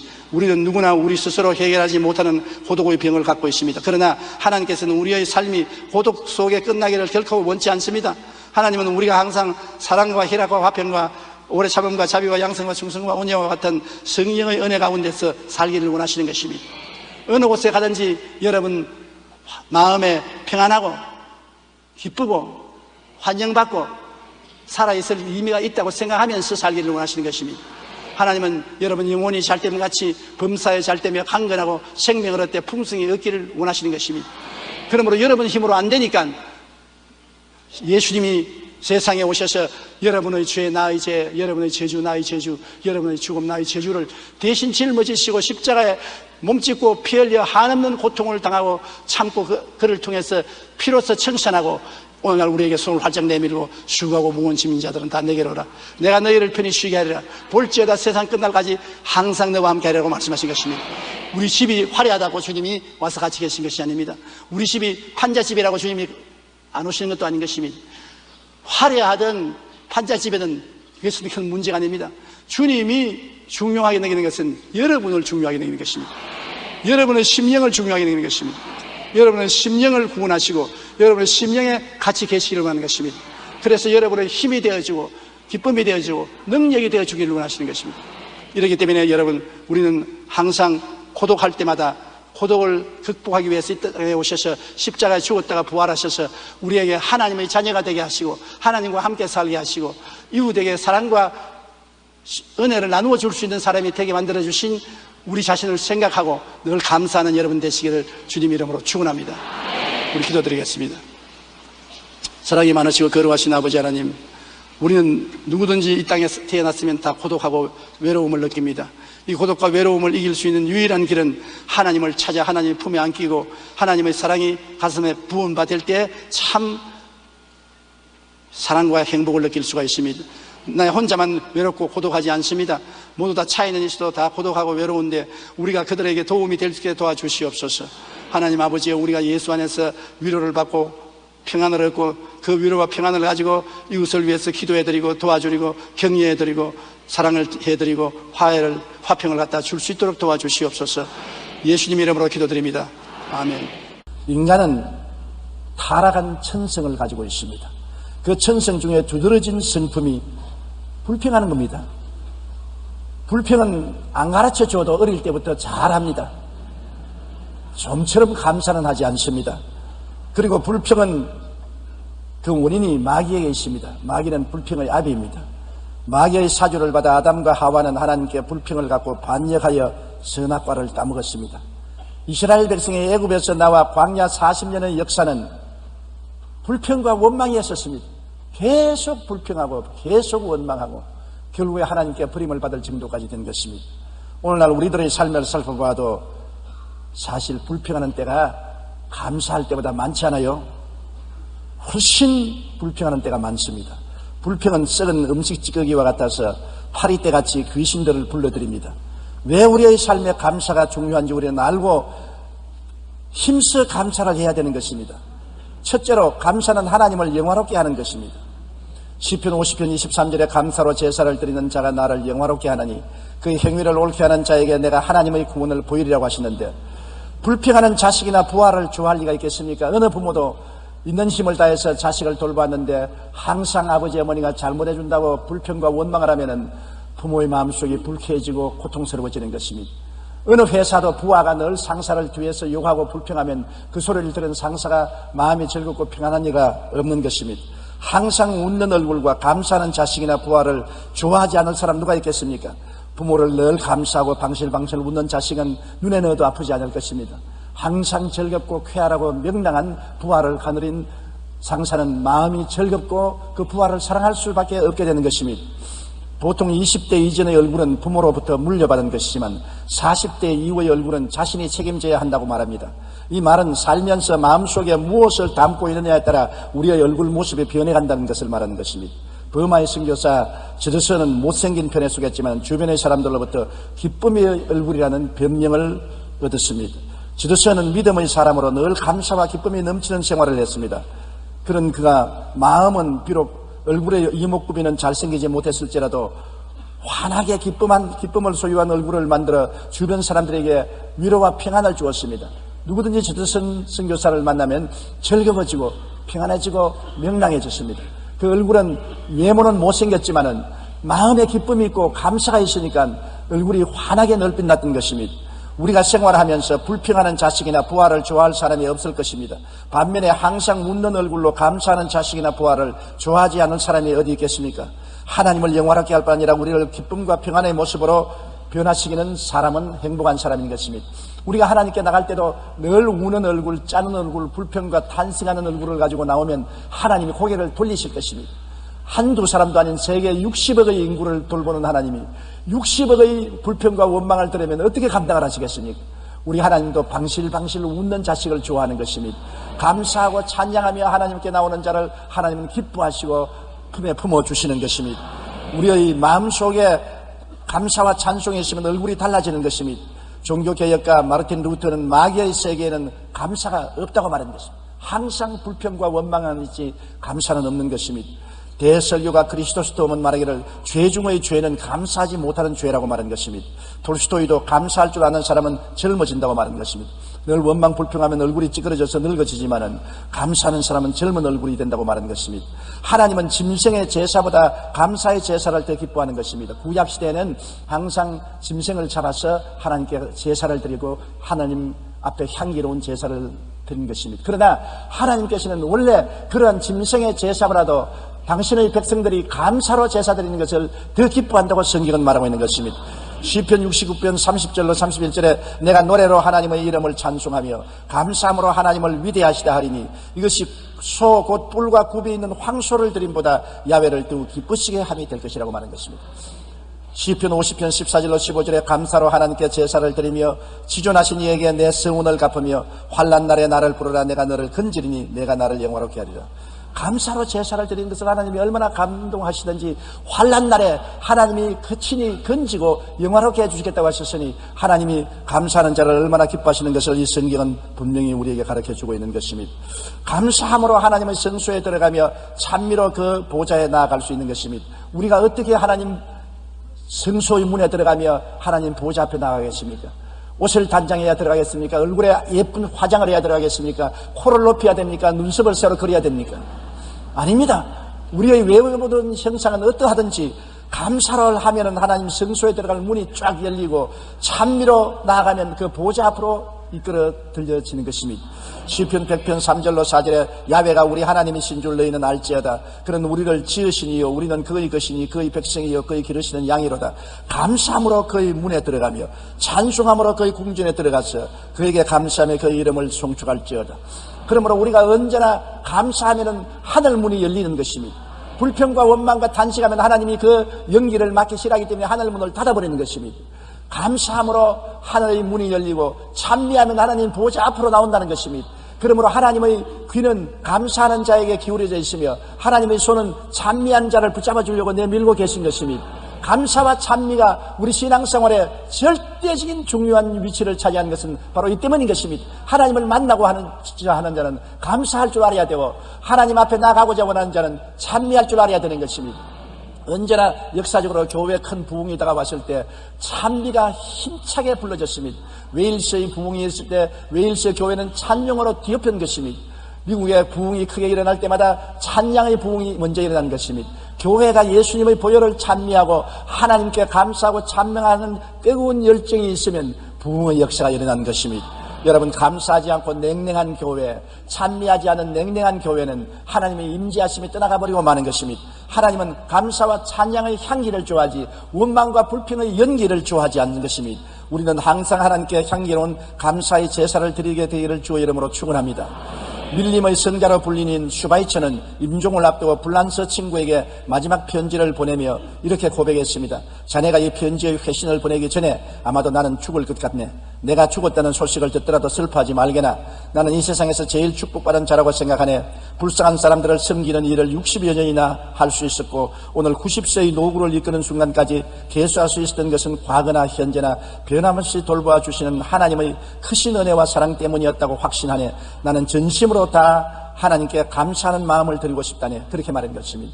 죽는 순간에도 친구에게 편지하는 것은 하나님께 감사한다는 편지인 것입니다. 슈바이처 박사는 생을 마치는 최후의 순간까지도 평화로운 상태에서 자신을 인도해 주시고 보호해 주신 하나님께 감사의 고백을 했습니다. 우리는 이러한 감사로 하나님의 성소에 들어가서 하나님의 보좌 앞에 찬양을 드리고 나갈 수 있게 되기를 간절히 바람하지 않습니다. 둘째로 감사하는 자에게 하나님이 복을 주십니다. 성경에는 있는 자에게는 더 주고 없는 자에게는 있는 것조차 빼앗겠다고 말한 것입니다. 어떤 주인이 먼 여행을 가면서 종들을 불러 한 사람에게는 5달란트, 다른 사람에게는 2달란트, 또 한 사람에게는 1달란트 주어서 장사하게 한 것입니다. 먼 훗날 주인이 들어와서 회개를 하는데 5달란트 사람은 기쁨이 충만해서 5달란트로 열심히 일해서 10달란트를 만들었습니다. 착하고 충성된 종아, 너가 적은 일에 충성하시니 큰 은혜를 받으라고 하셨습니다. 2달란트 받은 사람도 와서 주인이 주신 2달란트로 열심히 일해서 4달란트로 만들었습니다. 또 역시 착하고 충성된 종아, 적은 일에 충성했으니 큰 일을 맡으라고 하는 것입니다. 1달란트 받은 사람은 우리 삐죽하게 와서 1달란트를 수군의 선대로 펼쳐놓고 하는 말이, 주인께서 주신 1달란트를 나는 땅에 파묻어 놨다가 그대로 파헤쳐 가져왔으니 받으십시오. 주인이 진노하셨습니다. 차라리 1달란트는 은행에 맡겨서 이자로 정식하게 하지, 그대로 가져다니 이 게으르고 악한 종아, 밖에 쫓겨나가서 이를 갈고 슬퍼하라고 말하시고 그 1달란트를 5달란트 가진 사람에게 주라고 했습니다. 그리고 주님 하신 말씀이 있는 자에게는 더 주고 없는 자에게는 있는 것까지 빼앗겠다고 말한 것입니다. 이것은 감사에 대한 굉장한 큰 교훈이 되는 것입니다. 우리가 우리 삶 속에 하나님이 주신 은혜를 헤아려 생각하고 감사하면 더욱 감사할 일이 생겨나는 것입니다. 그러나 자꾸 없는 것을 바라보고 불평과 원망하면 있는 것조차 하나님이 빼앗아버리겠다고 말하는 것입니다. 마이너스 인생은 더 마이너스가 되고 플러스 인생은 더 플러스가 되는 것입니다. 우리는 우리의 삶 속에 감사할 것을 찾으면 많이 찾을 수 있고 불평할 것을 찾으면 많이 찾을 수 있는 것입니다. 그러나 항상 긍정적이고 창조적인 면을 택해서 감사할 것을 들어서 감사해야 되는 것입니다. 이것이 하나님이 원하시는 삶의 태도인 것입니다. 언제나 있는 것을 찾아야 되고 없는 것을 찾으면 안 되는 것입니다. 똑같은 두 사람이 길을 가다가 큰 독에 물이 반쯤 가득한 것을 보고 한 사람은 할렐루야, 물이 반쯤 가득하구나, 다른 사람은 보고 고개를 설레설레면서 아이고 물이 반쯤 텅 비었구나, 그렇게 말하는 것입니다. 똑같은 독에 물이 반 있는데 한 사람은 가득한 것을 보고 한 사람은 반 빈 것을 보는 것입니다. 우리 인생에 하나님이 은총을 주신 것을 바라보는 사람도 있고 없는 것을 바라보고 원망하는 사람도 있는 것입니다. 여러분, 우리는 하나님께 절대로 없는 것을 가지고서 원망하지 말아야 되는 것입니다. 있는 자에게는 더 줍니다. 감사하는 자에게는 더 감사하게 만들고 찬양하는 자에게는 더 찬양하게 만들지만은 원망 불평하는 자에게는 준 것도 다 빼앗습니다. 스펄전이 말한 것처럼 촛불을 보고 감사하면 전등불을 주시고 전등불을 가지고 감사하면 달을 주시고 달을 보고 감사하면 태양을 주신다고 말하고 태양을 보고 감사하면 천국을 주신다고 말한 것입니다. 감사는 자꾸 감사할 것을 더 많이 증가시키는 것입니다. 그러나 원망과 불평은 자꾸 더 원망과 불평할 것으로 우리를 이끌어가고 마는 것입니다. 이스라엘 백성이 적과 꿀이하는 땅을 약속받았지만은 결국 못 들어가고 광야에 들어가서 40년 방황하다가 첫 세대가 다 죽은 것은 원망과 불평입니다. 하나님이 광야를 통해서 얼마나 많은 기적을 베풀었습니까? 만단을 허락해주고 바위에서 물이 나오고 메추라기가 오고 신발이 떨어지지 아니하고 옷이 낡아지지 아니하고 병든 자가 다 고침을 주는 놀라운 은총을 생각하고 감사하지 아니하고 항상 길이 험하다, 잠자리가 좋지 않다, 음식이 박하다, 괴롭다, 여행하기가 고통스럽다, 원망과 불평을 하다가 나중에 버림을 당고 마는 것입니다. 인생을 살아가는 동안에 여러분, 우리가 감사하는 일을 배우는 것이 큰 유익이요 축복인 것을 알아야 되는 것입니다. 우리는 하나님께서 주신 인생이라는 달란트를 가지고 하나님께 영광을 돌려야 되는 것입니다. 성경 말씀에 보면 예수님이 길을 가는데 문둥이 10사람이 고함을 쳤습니다. 다윗의 아들 예수여 우리를 불쌍히 여기소서. 예수님께서 그래, 제사장에게 가서 너희 몸을 보여라. 그들이 제사장에게 몸을 보여러 가는 동안에 보니까 문둥병이 나왔어요. 모두 다 감사를 해야 될 것인데 그 중에 9사람은 당연지사로 생각하고 그냥 가는데 이방인 사마리아 문둥 환자는 고함을 치고 눈물을 흘리고 감사하며 되돌아오는 길을 뛰어가서 예수님께 무릎을 꿇어 주님 문둥병이 나았습니다, 감사합니다 하니까 예수께서 말씀하기를 10사람이 나았는데 9사람은 다 어디 가고 이방인이 너가 와서 감사하느냐. 그러고 난 다음 주님께서 뭐라고 말했습니까? 일어나라, 내 믿음이 너를 구원하였느니라 하시니라. 그 말은 무슨 말이냐면 여러분, 나병이 걸리면 손가락이 잘라지고 코가 문드러지고 발가락이 잘라지지 않습니까? 문둥이만 없어진 게 아니라 감사하니까 손가락도 도로 생겨나고 코도 도로 생겨나고 발도 도로 생겨나서 완전히 구원을 받았다는 것입니다. 치료받는 것하고 구원받는 것은 틀립니다. 치료는 있는 그대로 치료받지만은 구원을 받았나이라는 것은 원상복구가 되었다는 것입니다. 보십시오. 감사하지 않은 사람은 문둥이는 떠나갔지만은 잘린 손가락, 문드러진 코는 그대로 가지고 있었습니다만 이 사마리아인은 감사하니까 하나님이 원상복구를 해서 아름다운 신체를 허락해 주신 것입니다. 감사는 이와 같이 하나님의 창조적인 능력을 가져오는 큰 힘이 되는 것입니다. 오래전에 미국의 미시간 호수에서 대형 여객선이 암초에 부딪혀 침몰하는 사고가 있었습니다. 마침 주변에 있던 대학생들이 승객의 구조에 나섰습니다. 그중에도 에드워드 스펜서라는 학생이 침몰해가는 배에서 17명을 구조하고 지쳐 쓰러져 응급실에 실려간 것입니다. 가면서도 그는 한 생명이라도 더 구하지 못한 것을 안타까워했습니다. 그러나 이날의 무리한 구조 활동으로 병을 얻게 되어 에드워드 스펜서는 이후 7년간의 투병 생활을 하다가 32살의 나이로 세상을 떠나게 된 것입니다. 세상을 떠나기 며칠 전 신문 기자의 방문을 받고 그날의 소감을 질문받았을 때 그는 이렇게 대답했습니다. 그날 밤에 제가 구출한 사람은 17명인데 나에게 감사를 표시한 사람은 한 명의 소녀뿐이었습니다. 이 소녀는 7년 동안 크리스마스가 되면 감사의 카드를 보내왔습니다. 보십시오. 17명을 목숨을 바쳐서 물에서 건져냈는데 다 당연지사로 지나가 버리고 소녀 한 사람만은 매년 한 번씩 크리스마스에 카드를 보낸 것입니다. 우리 한국말에는 물에 빠진 사람 건져놓으면 보따리 쳐야 내라고 한다고. 오히려 안 건져주었으면 고통 안 당할 것인데 건져주고 고통당하는 일이 많습니다. 여러분 이러면 안 되지요. 감사는 꼭 해야 되는 것입니다.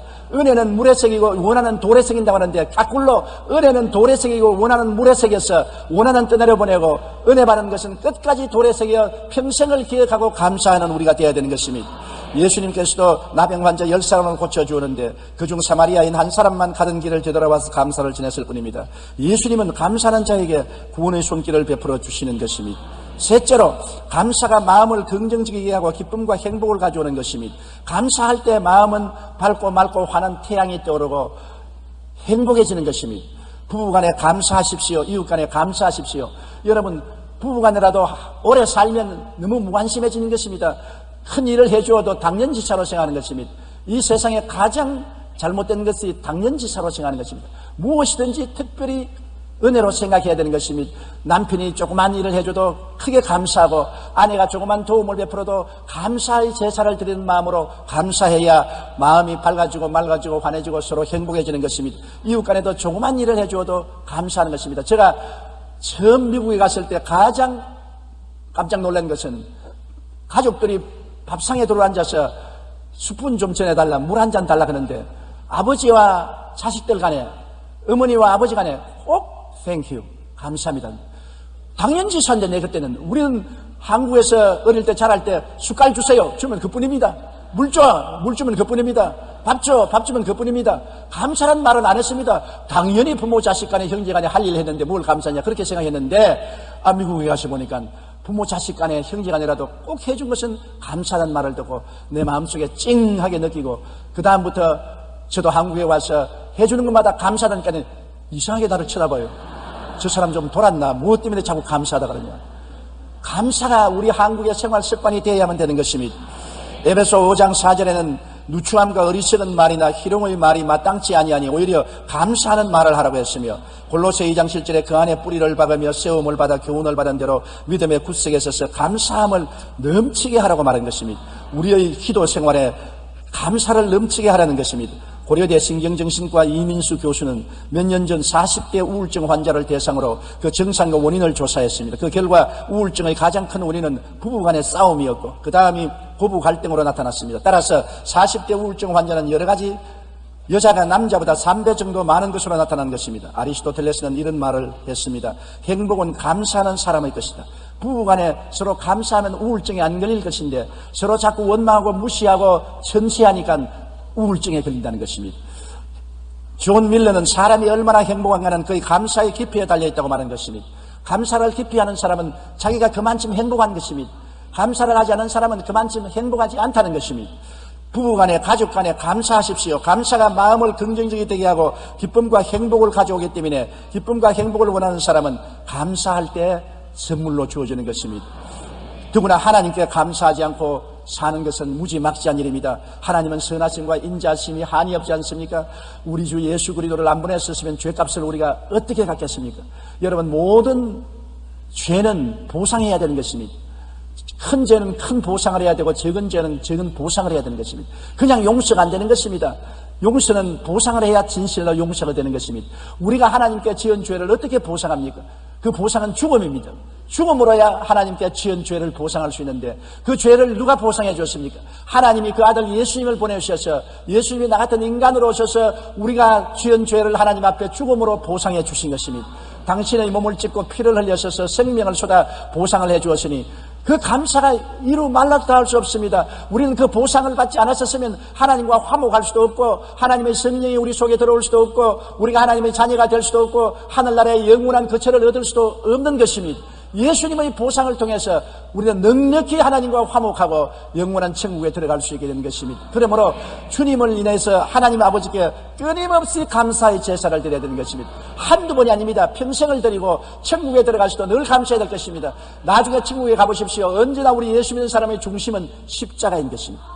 십자가를 바라보고 우리는 눈물을 흘리며 주님 앞에 엎드려 감사할 것은 십자가의 그 고달픈 고생과 고통을 우리 때문에 주님이 감당한 것이므로 그로 말미암아 천국의 영광까지 얻게 되었으므로 감사하지 아니할 수가 없는 것입니다.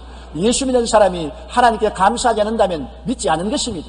불평과 원망하는 사람은 믿음을 잃어버린 사람인 것입니다. 어떻게 되어도 감사해야 돼요. 내가 암으로 죽어가는 우리 지역장 한 분에게 가서 예배를 받으려는데 지역장이 너무나 암으로 고생을 하고 몸부림을 치면서 괴로워했습니다. 그래서 내가 지역장님한테 지역장님 아무리 기도해도 하나님이 응답을 안 해주시니 원망스럽지 않습니까? 그러니까 눈을 웅그랗게 뜨고 펄떡 일어나지만 목사님 무슨 말씀을 그런 말씀을 하십니까? 이 세상에 머리 두고 타는 사람 누가 하나님께 감사 안 할 수가 있습니까? 좋다고만 감사하고 아프다고 원망 불평합니까? 나는 그러지 않습니다. 내 아픈 것은 내가 잘못해서 아픈 것이지 하나님이 내게 병 준 것입니까? 내가 식생활 잘못하고 생활 습관 나빠서 병든 걸 왜 하나님께 책임을 돌립니까? 나는 하나님께 감사합니다. 아프더라도 소망이 있는 것은 언제 내 육신을 떠나도 천당에 가게 해주신 하나님께 감사합니다. 나는 그 말을 듣고 얼굴이 새빨개졌습니다. 너무나 내가 깊이 없는 신앙이요 염치 없는 신앙을 하고 있다는 것을 느꼈습니다. 여러분, 감사는 좋을 때만 하는 것이 아닙니다. 좋지 않을 때 감사하는 것이 진실한 감사인 것입니다. 어려울 때 감사하는 우리가 되어야 되는 것입니다. 시편 118편 28절로 29절에 주는 나의 하나님이시라 내가 주께 감사하리이다. 주는 나의 하나님이시라 내가 주를 높이리이다. 야훼께 감사하라. 그는 선하심의 그 인자심이 영원함이라고 말씀하셨습니다. 시편 23편 6절에 내 평생의 선하심과 인자심이 반드시 나를 따르니 내가 야훼의 집에 영원히 살리로다. 선하심과 인자하심으로 이 세상에 살 동안에 이끌어주시고 나중에는 아버지의 집에 영원히 살게 해주시니 우리 어찌 하나님께 감사하지 아니할 수가 있겠습니까? 미국인으로 중국에서 사역했던 헨리 프로스트는 선교사에게 하루 고향에서 슬픈 소식이 전해왔습니다. 그 일로 선교사의 마음이 우울해지고 마음이 답답하고 기도가 거치고 염려 근심이 꽉 들어찼습니다. 아무리 기도하려도 기도가 나오지 않고 염려 근심이 그 마음을 점령했습니다. 그가 말하기를 내 영혼에는 검은 그림자가 드리워졌고 아무리 기도해도 그 흑암의 그림자는 없어지지 않았습니다. 어느 날 선교 본부에 갈 일이 있어 선교 본부의 문을 여는데 벽에 이런 글자가 기록되어 있었습니다. Try Thanksgiving. 감사를 해보라. 그 말이 마음에 부딪혀서 그때로부터 시작해서 그는 하나님께 감사했습니다. 하나님, 나에게 일어난 모든 일로 인하여 감사합니다. 고향에서 들어온 슬픈 소식도 하나님이 돌봐주실 걸 믿고 감사합니다. 그러자 그는 말하기를 그 시각부터 하나님께 감사를 드리기 시작했습니다. 그러다가 흑암은 물러가고 내 영혼에 빛이 비추기 시작하였습니다. 마귀가 떠나간 것입니다. 영국의 종교가이며 기도의 사람으로 알려진 윌리엄 로우는 이렇게 말했습니다. 만족과 행복을 가장 빠르게 찾는 비결은 범사에 감사하는 데 있다. 원망과 불평은 원수 마귀가 가져와서 우리 마음을 억압하고 우울증에 걸리고 고통을 가져오는 것입니다. 마귀가 제일 싫어하는 것이 감사인 것입니다.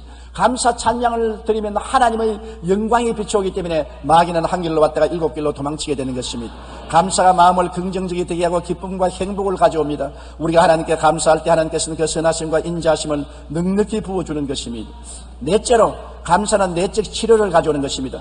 불평은 미움, 분노, 불안, 절망, 탄식 등을 가져오나 감사는 이 모든 독을 해소시키는 일을 하는 것입니다. 뱀에게 물리면 뱀의 독이 몸속에 들어가서 피를 응고시키는 것입니다. 피가 굳어져 버리면 간장도 심장도 활동을 중지하고 죽는 것입니다. 뱀에게 물려서 피가 응고할 때 어떻게 하는 것입니까? 해독제 주사를 빨리 맞아야 되는 것입니다. 해독제를 맞으면 해독제가 몸속에 들어가서 응고되는 피를 물렁물렁하게 만들어주고 묽게 만들어주어서 독사의 독이 해소되게 만들어주는 것입니다. 마귀는 우리를 물어서 불평하게 만드는 것입니다.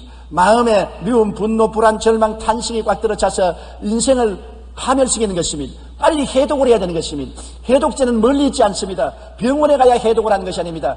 성경을 펼쳐 읽고 하나님께 감사하기 시작하면 해독되기 시작하는 것입니다. 감사할 때 귀신들이 쫓겨나기 때문인 것입니다. 사무엘상 16장 14절에 야훼의 영이 사울에게서 떠나고 야훼께서 부리시는 악령이 그를 번뇌하게 한지라. 사울이 하나님을 반역하며 성령이 떠나고 악령이 와서 그를 괴롭혔습니다. 악령으로 말미암아 몸부림치고 야요를 하고 고함을 치고 몸부림을 쳤습니다.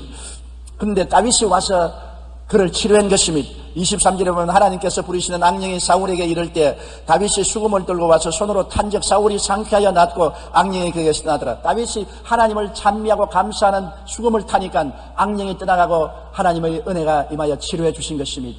여러분, 그러므로 감사와 찬양은 여러분의 마음을 치료해 주시는 것입니다. 마귀의 독에서 해방시켜 주는 것입니다. 마음이 답답하고 괴롭고 억울하고 원통할 때 다른 것 하지 마십시오. 하나님께 엎드려 주님이 주신 은혜, 예수 그리스도의 십자가 보혈의 은혜를 큰 소리로 감사하고 찬양하면 얼마 있지 않냐 독이 다 해소되어 버리고 깨끗하고 밝고 맑고 환한 마음이 되고 행복이 다가오게 되는 것입니다. 그렇기 때문에 감사는 내적 치료를 가져오므로 교회에 와서 많은 찬양을 드리고 많은 감사를 드리면 마음이 후련해지고 속이 시원해지고 여러분의 인생이 밝고 맑고 환하게 되고 마는 것입니다. 다섯째, 감사는 하나님의 기적을 체험하고 역경을 이기게 하는 것입니다. 시편 50편 23절에 감사로 제사를 드리는 자가 나를 영화롭게 하느니 그 행위를 옳게 하는 자에게 하나님의 구원을 보이려 하는 것입니다. 감사하는 자에게 하나님의 구원의 손길이 임하겠다고 말하는 것입니다. 하나님의 손길이 임하겠다는 것은 기적적인 은총이 임하겠다는 것입니다. 하나님이 같이 계시면 무엇이든지 잘 되어요. 하나님이 같이 계시면 덜이 가면 덜이 잘 되고 집에 들어오면 집이 잘 되고 떡반죽 그릇을 만들면 찜반죽 그릇이 잘 되고 짐승을 기르면 새끼까지 복을 받는 것입니다. 하나님이 같이 계시면 모든 환난에서 이길 수 있는 것입니다. 요셉이 종으로 팔려서 10년 동안 보디바르의 집에 종로로 살지라도 성경은 다른 말 하지 않았습니다. 하나님이 같이 계시더라. 그러니 요셉이 종으로서 형통하여 가장 총무가 되었습니다. 억울한 누명을 쓰고 감옥에 들어가서 3년 동안 갇혀있으나 성경은 뭐라고 말합니까? 하나님이 감옥에서 같이 계시더라. 그래서 간수장이 요셉에게 모든 일을 맡기고 하나님이 같이 하심으로 요셉이 결국에는 국무총리가 된 것입니다. 어떠한 역경에도 하나님이 같이 계시면 잘 됩니다.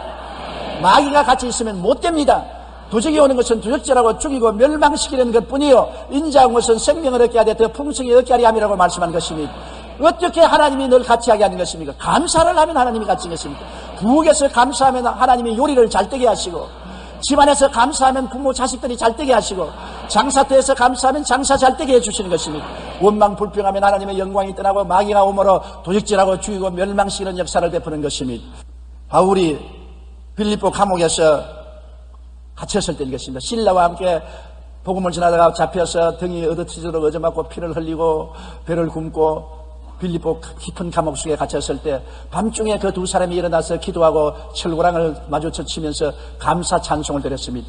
얼마나 깊이 감사했던지 죄수들이 듣고도 자조정했습니다. 그러자 온 빌립보 옥토가 되어 흔들리고 전부 쇠고랑이 다 끌어지고 감옥 문이 열리고 해방과 자유의 문이 활짝 열린 것입니다. 그들이 감사 찬양을 할 때 감옥에도 하나님이 같이 계시니까 빌립보 감옥에 바울과 실라만 옥에서 쇠고랑이 끌어진 것이 아니라 곁에 있던 사람조차도 다 쇠고랑이 끌어지고 만 것입니다. 우리 한국 교회가 하나님께 감사하고 찬미하면 가난의 쇠고랑, 궁핍의 쇠고랑, 저주의 쇠고랑이 다 끌어지고 우리 덕분에 안 믿는 사람들 쇠고랑도 다 끌어지고 마는 것입니다. 감사와 찬송은 우리를 자유케 하고 해방케 하는 능력과 권세가 있다는 것을 알고 우리가 묶였으면 감사 찬송을 들려야 되는 것입니다. 작년 이맘때 12월 감사의 달을 맞이한 일간지 논설에 한국인의 감사 결핍증에 대한 글이 실린 것을 읽어보았습니다. 우리나라에서는 대부분 물건을 사고 나올 때 손님이 인사를 하면 주인은 감사라는 말 대신에 또 오십시오 이기적인 인사를 한다고 합니다. 아이들에게도 장난감을 주면 고맙습니다라는 말 대신에 야 신난다. 택시 정류장에서 바빠서 어둥거리는 젊은이에게 먼저 타도록 양보해줘도 젊은이는 고맙단 말 한마디 안 하고 택시에 들어서 문을 확 닫는다는 것입니다. 반면 서양 사람들이 일상적으로 가장 많이 쓰는 말 가운데 하나가 감사하다는 말로 이들은 옷을 살 때도 신문 한 장을 살 때도 감사하다고 말합니다. 그러면서 서양인의 이러한 태도는 서구 사회가 기독교를 바탕으로 이루어진 나라들이 많기 때문이라고 신문사설에 기록해 놓은 것입니다. 성경에서 예수님은 범사에 감사라고 말씀하셨습니다. 감사는 좋은 일을 더 좋게 만들고 좋지 않은 일은 감사의 능력으로 합력하여 선을 이루게 하시는 것입니다. 우리 그리스도인들이 먼저 매일의 삶 속에 감사하는 생활을 습관화해야 되는 것입니다. 성경에는 범사에 감사라고 하는 것입니다. 감사는 좋은 일을 더욱 좋게 하고 더욱 아름답게 하고 풍성하게 만드는 것입니다. 그리고 나쁜 일은 합동하여 선을 이루는 큰 역사로 믹사같이 일을 하게 되는 것입니다. 우리는 매일의 삶 속에서 불평할 것을 찾지 말고 무엇을 감사할까를 찾아야 되는 것입니다. 남편의 삶 속에 무엇을 감사할까? 아내의 삶 속에 무엇 잘난 점이 있느냐? 무엇을 감사할까? 부모와 자식 간에도 이웃 간에도 자꾸 잘난 점을 찾아서 감사를 하고 찬양을 해야지. 잘난 점은 다 두고 못난 점만 자꾸 찾아서 불평과 원망을 하면 서로 미워하게 되고 분리하게 되고 싸우게 되고 마찰이 있고 알력이 있고 불평하고 불행이 다가오게 되는 것입니다. 감사는 하나님이 우리 인생을 평탄하게 살게 하고 복을 받게 하고 성공하게 하는 비밀인 것입니다. 마귀가 아무리 우리에게 독을 뿌리고 우리를 깨물어도 독이 우리 속에 아무리 넘쳐와도 감사만 하면은 독이 다 해소돼 버리고 마귀가 무력화되고 마는 것입니다. 마귀를 이기는 힘, 불행을 이기는 힘, 좌절과 절망을 이기는 힘, 마음의 병을 고치는 힘으로서 하나님이 우리에게 주신 감사의 제사를 끊임없이 드리는 여러분 되시기를 주님 이름으로 축원합니다. 우리 기도드리겠습니다. 전능하신 아버지 하나님, 우리는 형식적, 의식적으로 감사 줄기를 맞이해서 감사 주일을 지낼 것이 아니라 정말로 우리 마음속에 하나님께 감사의 제사를 드리고 이웃에게 진정으로 감사를 하는 우리들이 되게 도와주시옵소서. 더 많이 감사하면 더 은혜가 풍성해지고 더 많이 감사하면 더 축복이 넘쳐나고 더 훌륭한 인격으로 변화된다는 것을 깨달아 알게 도와주시옵소서. 멀리 있는 것이 아니라 우리의 문제를 해결할 수 있는 길이 바로 가까이 우리 마음에 있고 우리 입술에 있다는 것을 깨달아 알아서 감사를 충분히 넘치게 하는 우리가 되게 하여 주시옵소서. 예수님 이름으로 기도드립니다. 아멘.